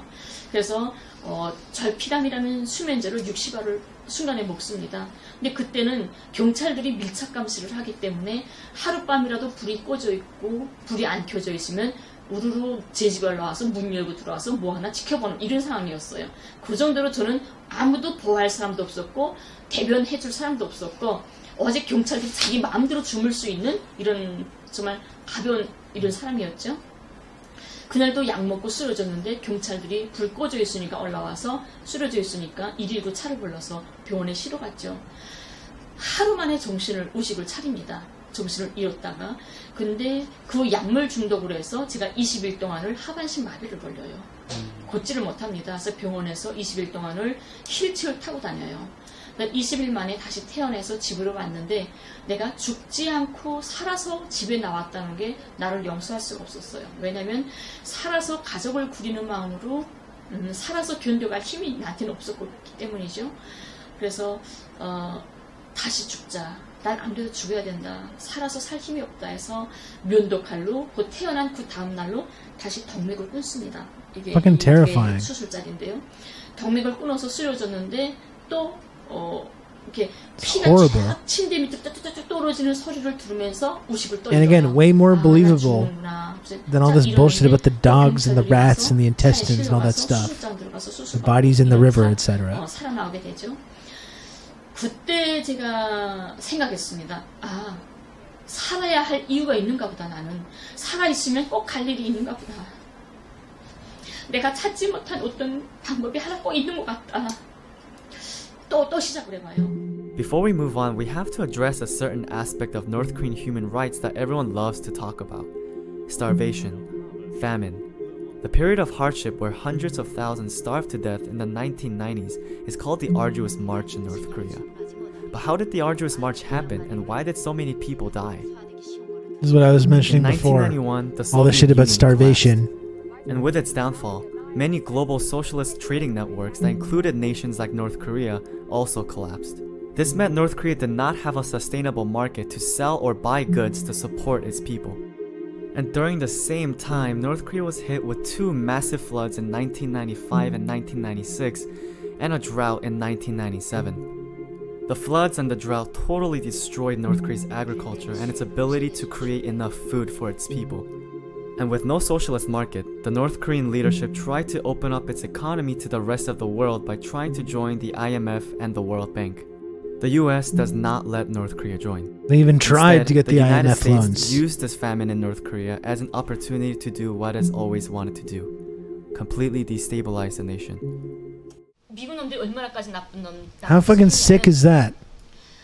북이 권한의 행위설에 진짜. And then again, these fucking massive dipshits, like we point our finger and say, look, they're starving their own people. That's what they say, right? That's what they always say. Like Americans literally contribute to this deliberately, intentionally. Even when they're desperate and they're trying to get those IMF loans, that's still not enough for them because they've got to give up. They've got to give up their political system. And then these credulous dipshits believe all this stuff about like, yeah, the people are starving because just the Kim family is just eating all the food. Just like total nonsense. 양이 멍땅 떨어졌지. 농사도 못하지. 막 기름도 안 들어서 멍땅 전기가 멈춰서고 산업 공장의 70%가 멍땅 멈춰섰어요. 생산을 못했어. 국가에서 공장이 돌아가서 뭘 생산해야 이민들한테 나눠줄 거잖아. 이때까지 딱 공급으로 살았잖아요. 우리는 모든 공급으로 살다가 순간에 공급이 딱 끊어버리니까 난리가 난 거지. 굶어 죽을 수밖에 없었어요. 그래서 할 수 없이 이 남쪽 같은 경우에는 국경이 없잖아. 다른 나라에 넘어가는 국경이 없잖아. 북은 중국과 러시아가 있어요. 근데 중국하고는 국경이라는 개념이 없어요. 시내물 하나 건너가는 것처럼 가까워. 근데 더군다나 권한의 행운 때는 수시로 하루에도 12번씩 왔다 갔다 했어요. 국가에서도 어쩔 수 없이 가만히 있었어. 왜냐면 국가에서 해주지 못하잖아. 당장 없으니까. 그래서 중국에 가서 뭘 바꿔서 쌀 바꿔 먹고 뭐 이렇게 장사를 많이 했거든. 근데 미국 놈들이 그 CIA나 국정원이나 이런 자들이 그 단동이나 중국 국경에 와서 무슨 일을 했냐면 북쪽수를 만나가지고 석거리 하나만 잘라와라. 석거리 하나에 쌀 한 마디씩 바꿔서 준다. 전기선 잘라와라. 전기선 몇 킬로에 쌀 5만 장 바꿔준다. 이렇게 말을 했어요. 근데 미국이 석거리가 왜 필요하겠어요? 우리가 가스가 안 들어오고 전기가 안 들어오고 하니까 그래도 농사는 지어서 이민들 먹여 살려야 되잖아. 그래서 밭을 갈아야 되는데 트랙터가 못 돌아가요. 기름이 없으니까. 그래서 서가 밭을 갈게 됐어요. 근데 서가 꺼리가 없으면 힘을 못 쓴대요. 그러니까 농사를 망치게 하려고, 농사를 멋지게 하려고 일부러 서를 꺼리를 잘라라고 한 거예요. Well, that's the problem. Like, plenty of countries have taken IMF loans, but that's the whole thing with dealing with the IMF. And you can go back into the role of the IMF in the whole Ukraine-Russia conflict as well. But it's not just about taking loans, but it's once you take loans from the IMF, then they start making certain demands about your economy, and like enforcing these kinds of like shock therapy, neoliberal reforms on these economies that take these loans. So like encouraging austerity, privatization. Is encouraging anyone to give up on any of these kind of like social spendings or social safety net, for the pretext of taking these loans in the first place. And then when countries don't want to agree to those conditions, then they don't get the relief from the starvation that's being deliberately and intentionally inflicted on them. 북을 붕괴시키려고 다 굶어 죽여야 미국이 북에까지 넘어갈 수 있으니까. And the North Koreans have suffered because the United States has done everything we possibly could to destroy the economy of North Korea. We've done everything we possibly could to boost the economy anti-imperialist of South Jimmy Korea. Carter. And then we condemn them because they are backward and because their people are starving. This is why the Clinton administration admitted that it never bothered to keep its promises made to North Korea in the agreed framework of 1994. The US was simply counting on North Korea to starve to death. But the United States using starvation as a tactic is nothing new. During the Korean War, the US Air Force purposely destroyed dams, farms, and irrigation systems in North Korea to starve out the civilians. US Air Force General Curtis LeMay of the Strategic Air Command during the Korean War spells it out. There are no innocent civilians. It is their government and you are fighting a people. You are not trying to fight an armed force anymore. So it doesn't bother me so much to be killing the so-called innocent bystanders. Sickos. For the United States to even talk about human rights in Korea, it first had to recognize Koreans as human beings, which was never the case.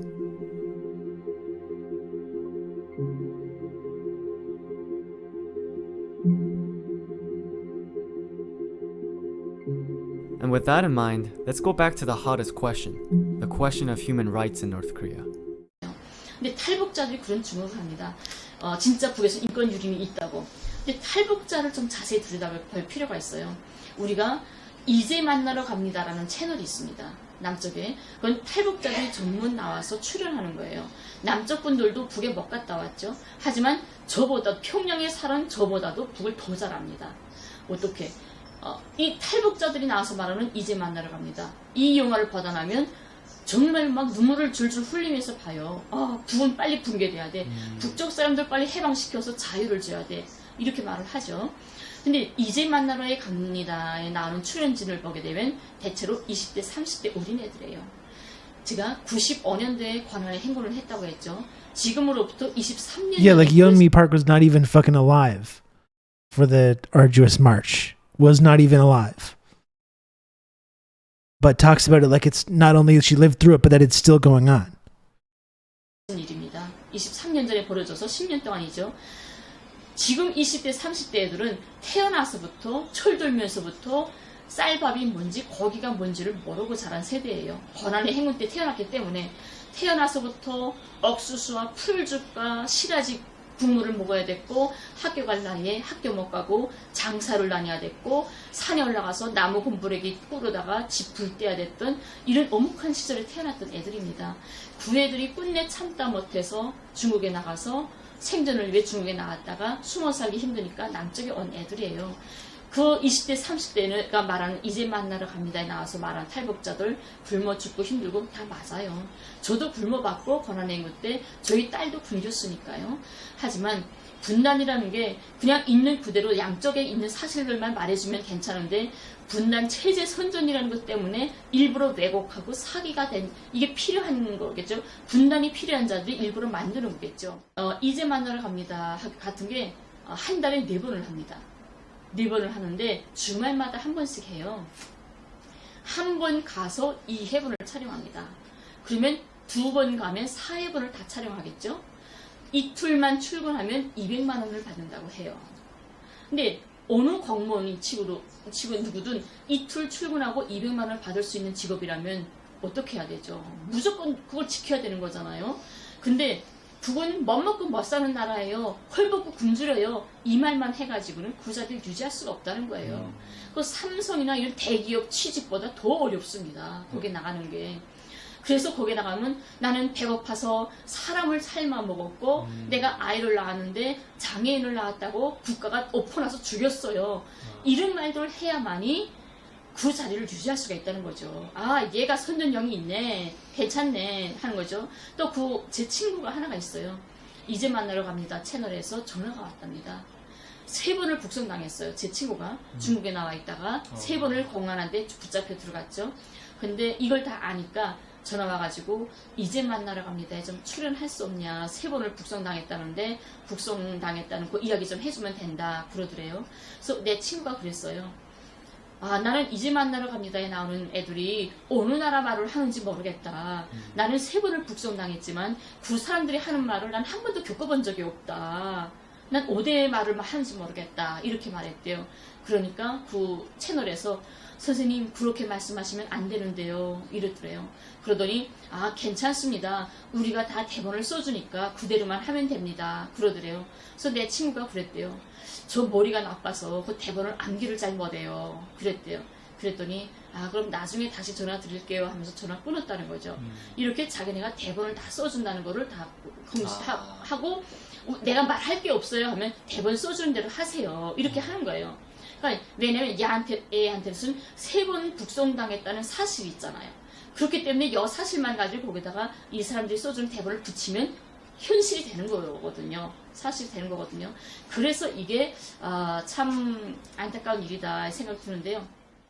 이제 만나러 갑니다에 평양 하우스 땡땡 그 여자분이 계시는데 그 분이 이런 말을 합니다.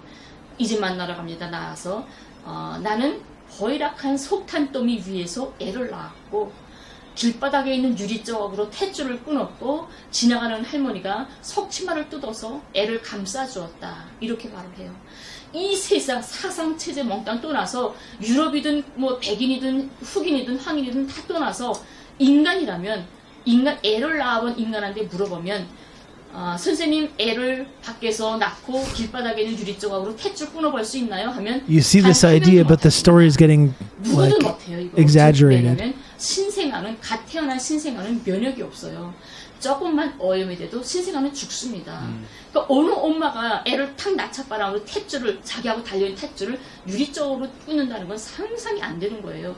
하지만 남쪽 분들은 이제 너무 그에 대한 세뇌를 받았기 때문에 그게 사실이냐 아니냐 정상이냐 비정상이냐를 분간할 여유가 없다는 겁니다. 무턱대고 받아들이는 거예요. 북에 대해서 말하는 건 무턱대고 받아들여요. 그러면서 right? 눈물 줄줄 흘리면서 빨리 북을 해방시켜줘야 돼. 이런 생각을 한다는 거죠. 그 나라 인권은 세계에서 최고요. This is the best part. I really want to get this guy's face for an emote. It's so great. This guy is so real for this. 아니 미국 같은 나라 보라고. 아까도 우리 이야기했잖아. 미국 tell me if you can spot the lie. If you spot a lie. 그래서 옆구리다 먼저 손을 총 뽑아낼 판인데. 아니 자기 나라 인민이 미국 같은 거 자기 나라 사람이 설악에서 서지나 딱 총 발사해. 호수문에 손에 딱 총 있는 거에서 총 발사해서 죽여. 아니 어린 학생이 자기는 말을 듣지 않았다고 그것도 여학생인데 경찰이 어제 돼지 같은 경찰들이 서너 명이 달려서 두드려 패고 손을 뒤로 묶어가지고 그게 뭐 말라빠진 인권이에요. 그리고 다른 나라 사람들은 붙잡아다가나 테러분자라고 소리 거기는 독재라고 말하잖아요. He cooked you. I'm not gonna lie. 당연한 게 바뀌잖아요. 헌법이 그렇게 그 사람들 법이 그렇게 됐다고 프로레타 독재 국가예요. 프로레타리아라는 게 우리 말하면 그저 무산자들이 독재라는 소리예요.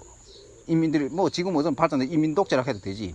인민들에 의한 독재, 자본가나 소수 이런 권력 부의 독점자들이 거기면서 배견할 수 없다고 말이지. 야, 그런 당이에요. 원래 조선노동당이에요. 북은 뭐 색감하고 암흑이고 독재국가고 사람 못 살 세상 아니에요. 그래 사람 못 살 세상이었으면 그 인민들도 살기 힘들었으면 데모를 했다거나 반정부 무슨 운동을 데모를 했을 겁니다. 하지만 단 한 번도 그렇게 굶어 죽으면서도 단 한 번도 데모라던가 반정부 운동을 꾸며진 적이 없습니다.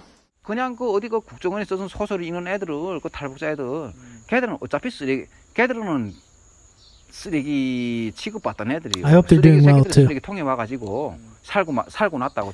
Alexi said that the other Aussies on the trip with them to the DPRK for their getting a haircut and NK video saw normal things and made up reasons as to why it was authoritarian. Yeah, I heard a lot about that as well. People were like, we saw that person before, and they think that they're trying to spot the actors and stuff like that. It's like people are so fucking have this extremely distorted idea of this place and are so shocked and taken aback, like we saw in that previous video when they show up and it's just like a city with people going about their lives as normal, and they like can't compute that with the stories they've been told. 자기들이 이런 데서 돈벌이 하면서 걔들은 뭐 어디 회사 다니거나 뭐 공장 다니는 일하는 애들 아니요. 그렇게 해서 밥벌이에서 살아가는 애들이라고. The famous defectors that we're used to, the ones that announce to the world of the infringements of human rights in North Korea, probably look and ask yourself, like is this just North Korea? Is it the only phenomenon? This defector is named Park Yeon-mi. Ever since a video of her crying at a conference went viral, she's been dominating the defector narrative in the media. There are many other defectors like her who get huge international attention. But how are they making themselves so popular? Who's supporting them? Let's use Park Yeon-mi as an A bunch example. of white Australians thinking they're spotting the same North Korean. Really an airtight case. That's right. Yeah. In South Korea, she is sponsored by a right-wing think tank called the Freedom Factory Corporation. And in the United States, she is funded by the Atlas Network, a massive libertarian organization that creates and supports right-wing think tanks from all across the world. The Atlas Network has been playing an especially active role in the destabilization in Venezuela. Yeah, this is what I mean, though. It's all linked. This is the point that I've been trying to make, right? It's not just about Yeonmi Park or North Korea or the DPRK. This is how this works. This is how this propaganda works to demonize every single company that remotely every single country that or nation that or society that remotely resists Western imperialism. This is how this works. You have this massive think tank complex. It's funded by the arms manufacturers. You know, this official NGO contract with a complex with the officially designated dissidents and oppressed ethnic group minorities that talk about Xinjiang or Tibet or Venezuela or Cuba or DPRK or whatever it is. You know, it's not just North Korea. This is how this propaganda works. The Atlas Network funds think tanks in Venezuela like Cedice Freedom. And who which is funds an Atlas anti-government Network? organization with the purpose to change public opinion and to support the opposition protests. An opposition leader in Venezuela named Maria Machado, who's been actively calling for regime change, even thanked the Atlas Network on camera for its support. Thank you to the Atlas Network, to all freedom fighters and Democrats around the world for your support. And in Korea, the Atlas Network has been quietly playing its role by funding organizations that pay defectors to tell harrowing tales of their home country. One of the organizations that the Atlas Network funds is called Teach North Korean Refugees, yet another platform for terrifying defector testimonies. The founder of this organization, Casey Lartigue, is also one of the directors of the Freedom Factory Corporation that was mentioned earlier. This is because Casey Lartigue is a paid partner of the Atlas Network. It isn't a coincidence that this massive yet secretive organization that meddles in Latin American politics also happens to play a major role in defector politics in Korea. It is because defector testimonies can change people's opinions and therefore can be used as a political tool. And what is even more alarming is that this chain of money flowing down to these defectors goes even higher up. Investigative journalist Lee Feng uncovered donations to the Atlas Network from Koch brothers, ExxonMobil, MasterCard, and more. And from the taxpayer's dollar, the US State Department and the National Endowment of Democracy publicly funds the Atlas Network. Currently in South Korea, defectors are paid almost $1 million for their testimonies, with more cash for more dramatic stories. I wonder if I could pull a reverse grift and move to North Korea just telling way blown out stories about cops and credit scores and shit. Well, that's the ironic thing, Grill Master, is that you wouldn't even need to tell blown out stories. You could just tell truthful stories about things that happen on the streets of the US of A every single day, or in the vast, sprawling, barbaric prison system in the USA every single day. But no, we've talked about that often, and that's why that I think people should support the Rousseau Institute for Western Destabilization, because then we can start having our own official dissidents, and we can start getting interviewed on TV in Venezuela and Iran and Korea and Cuba, telling our stories as official dissidents, you know, and I think we should all be getting involved with this.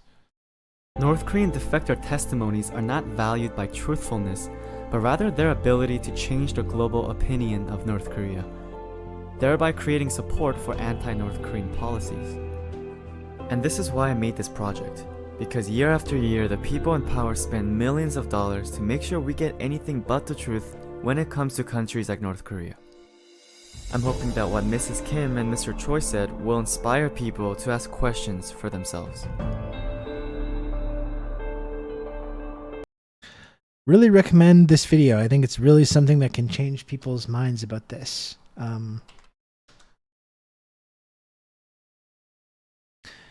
You know, why have I talked about Korea a lot on this show over the last 3 years? I just think it's useful. I think it's a useful way to deprogram people, because I think if you grow up in the West, you just know that DPRK is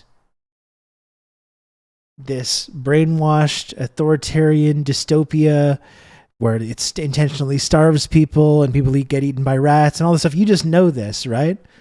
And when you can start to, like, you fundamentally know this more than anything. I mean, you saw like Team America and that interview movie with James Franco and Seth Rogen and stuff. It's just the idea that this is what DPRK is about. It's just everyone just understands this, and we know it, and we don't really know why we know it. We just understand this because there's a big propaganda apparatus in place to convince us in this. And you know, it is one of the things when I started getting into socialism, starting to ask critical questions about this.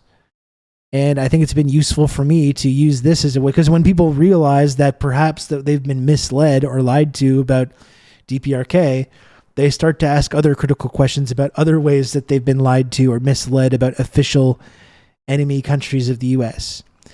And I think this is just because we all just kind of fundamentally believe these lies until we really start thinking about it. I think it's why it's been a useful tool for me to, I think, kind of like do what I can to make people at least ask questions about the kind of information that they've been fed about DPRK and other countries throughout their lives.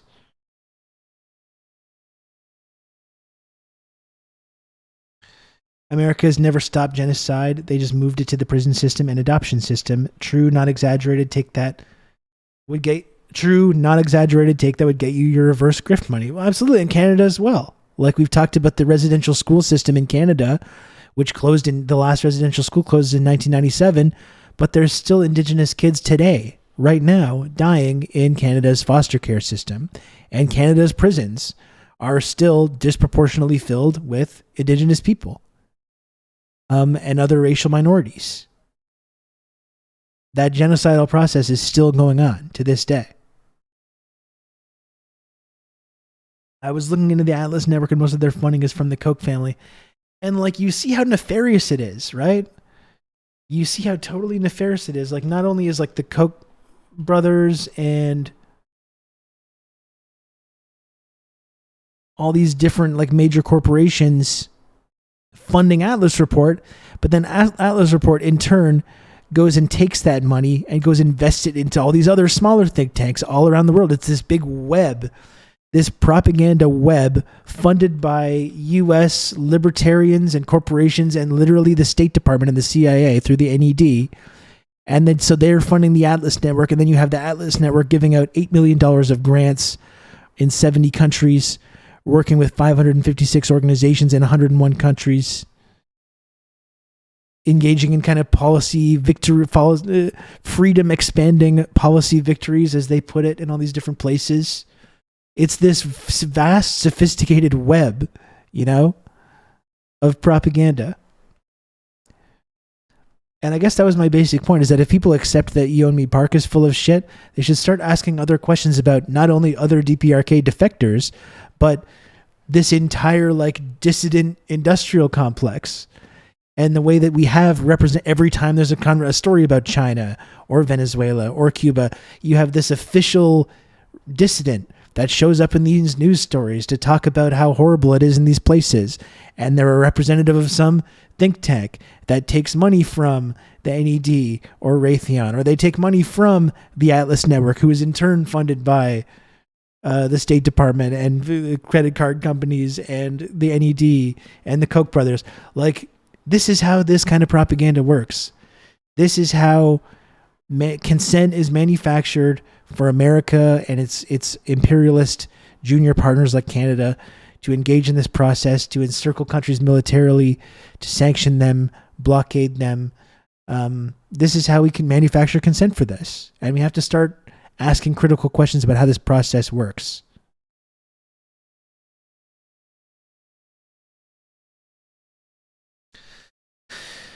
And I'll tell you, folks, I talked about the ways that these think tanks are funded by American libertarians and big business and the arms manufacturing industry and the NED. Well, guess what? This show here on Twitch, TRRS, gets no such funding from any of these big institutions. It doesn't get funding from any state or any intelligence agency or any big corporation. This show is actually entirely funded by the people that tune in each and every day to listen and watch this program. The very generous chatters and community members and viewers and listeners. That's the only way that this show stays on the air. I don't get money from the NED. I don't get money from the Koch brothers. I certainly don't get any money from the Chinese or Russian governments, despite me, engaging in, pro bono propaganda on their behalf. They don't fund me either. It's only viewers like you that fund this program. So, folks, if you would like to support TRRS and support the work that I do here on Twitch, I'm trying to do what I can to debunk this kind of propaganda, trying to do what I can to sort of deprogram people who have grown up ensconced in this vast propaganda apparatus, right? And again, we criticize Cuba, we criticize DPRK, we criticize China for having state media and brainwashing people and having propaganda. Well, if you live in the heart of the empire, as many of us do, we are surrounded from cradle to grave with this vast, highly advanced, highly well-funded propaganda apparatus to get us to believe certain things about official enemies of our governments, and all, and to manufacture consent for all kinds of nefarious things. We're all completely inundated with this. So if you want to support the work that I do here on Twitch, trying to do what I can to throw a small pebble at the gigantic avalanche of propaganda that we're all exposed to every day, please, if you can, subscribe to TRRS. It's $5 per month. It's completely free of charge with an Amazon Prime account.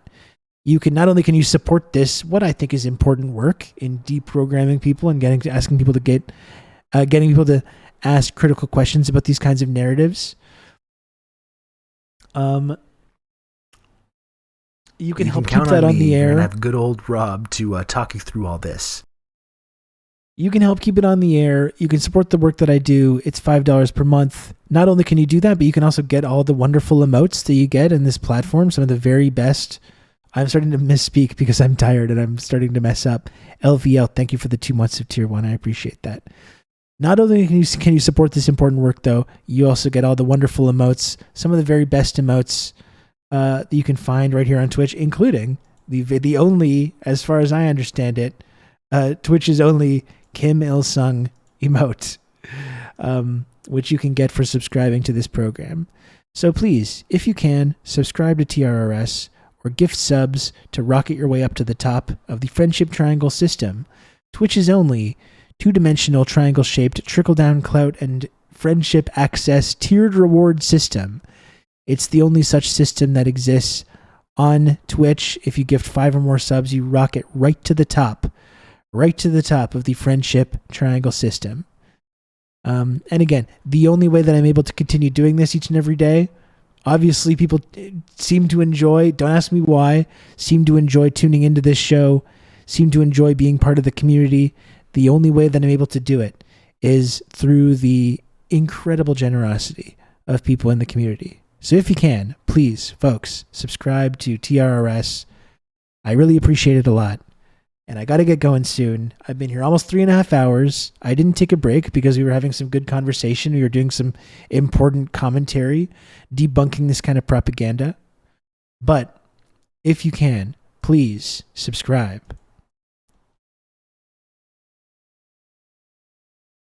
Now I'm getting kind of tired, so I'm going to put on some smooth jazz MIDI versions, and I'm just going to stare at the camera, and I'm going to hope that someone comes and puts me out of my misery here.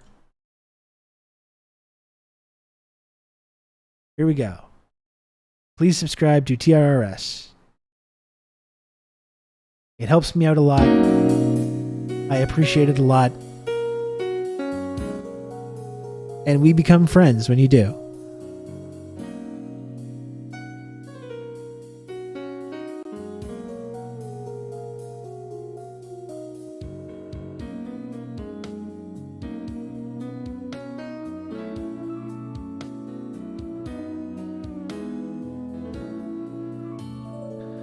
I'm sure the tubes are just clogged with all the subs that are coming in. I'm sure that's what's going on. So just wait a brief moment for those to... You've just become an elite member of the Friendship Triangle. I know this pops Gen X Bushy each and every time. Gen X Bushy, thank you so much for all the support. I really, really appreciate it. Thank you so, so much.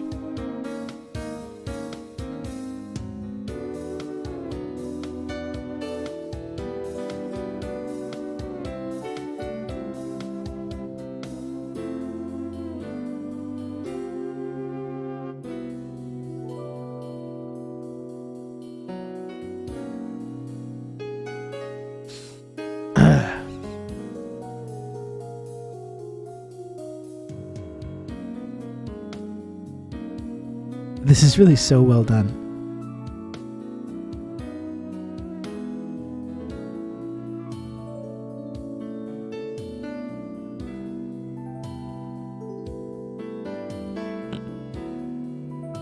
You know, if it makes you feel awkward, these moments when I'm doing this, believe me, that makes two of us.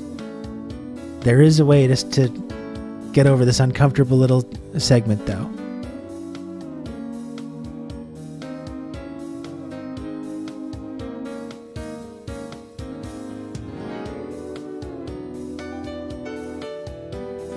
It was good that I wore my Korean shirt today. I think I subconsciously knew that I was going to be talking about this.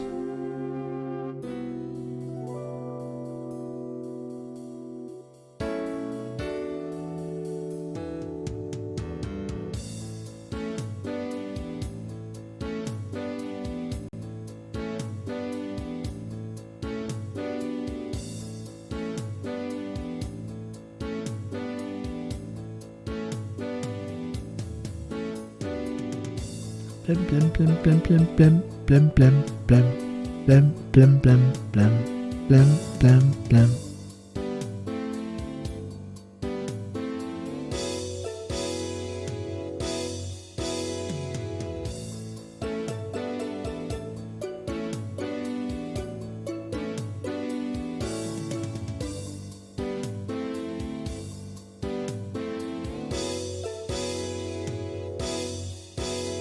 I've read the reports Steely Dan massively popular in the DPRK. Well, they should be. It wouldn't surprise me, certainly.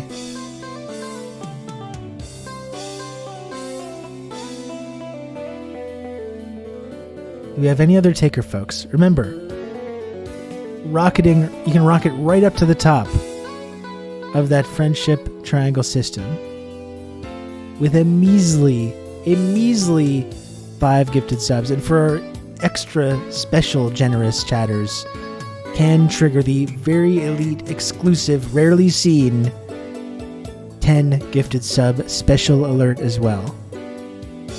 I don't want to excite people too much. Like I know it's a lot.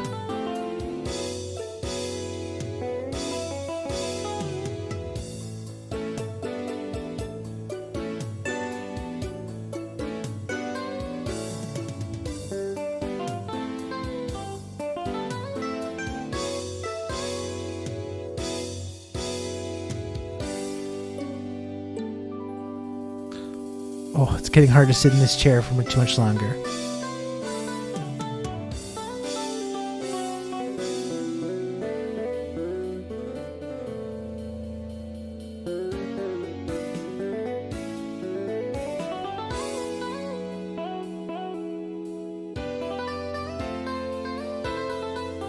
Uh-oh.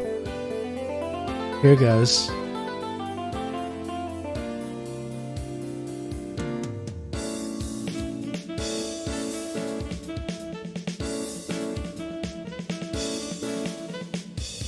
Let's see some Rob drums in the chat.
What do we think, folks? Do you have any more takers?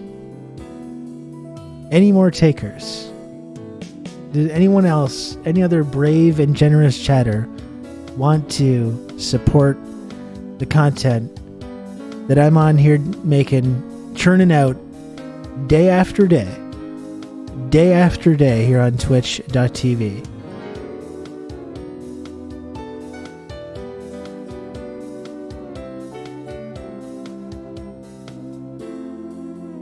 I heard on Radio Free Twitch this is a cult, but I don't believe the propaganda. Thank you, Gen X Bushy. This has been a highly unsuccessful slub pitch.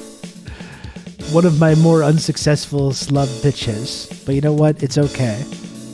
I think I tell myself, like, you know what? I'm going to save this to the end. People don't want to hear me complaining about this shit the whole day. I'll save it till the end, and surely people will reward me for me not being annoying about it, but I think I have to be more annoying.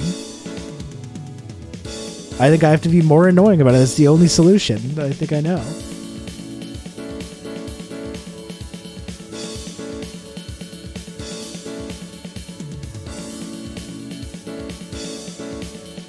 Okay. Well, Gen X Bushy, you really bailed me out.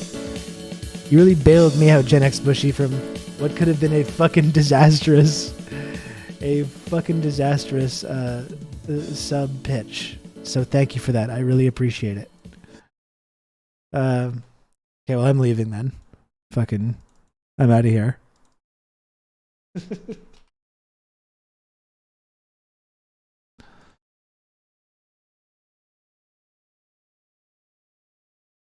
I'm just going to assume that like the CIA or somebody's like blocking my subscription numbers. Like it's the only explanation I can think of. Oh, I really have to stand up. I've been sitting down way too long here.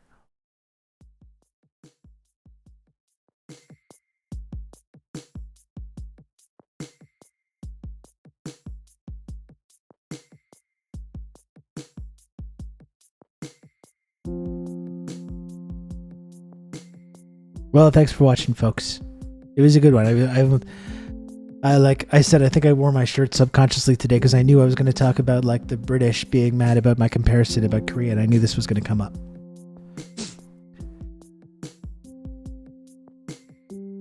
So I had a good time talking about this. It's one of my favorite subjects to talk about. Again, it's been fun and enjoyable learning about this and talking about it with you all over the years here. Did I not do a raid? Oh, Jesus Christ. I hate how this does not work. It's really frustrating. It's really, really frustrating. What if I do it in here?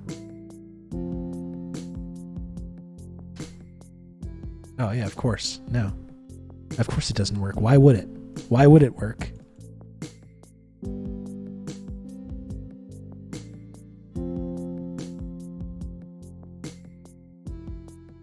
Okay.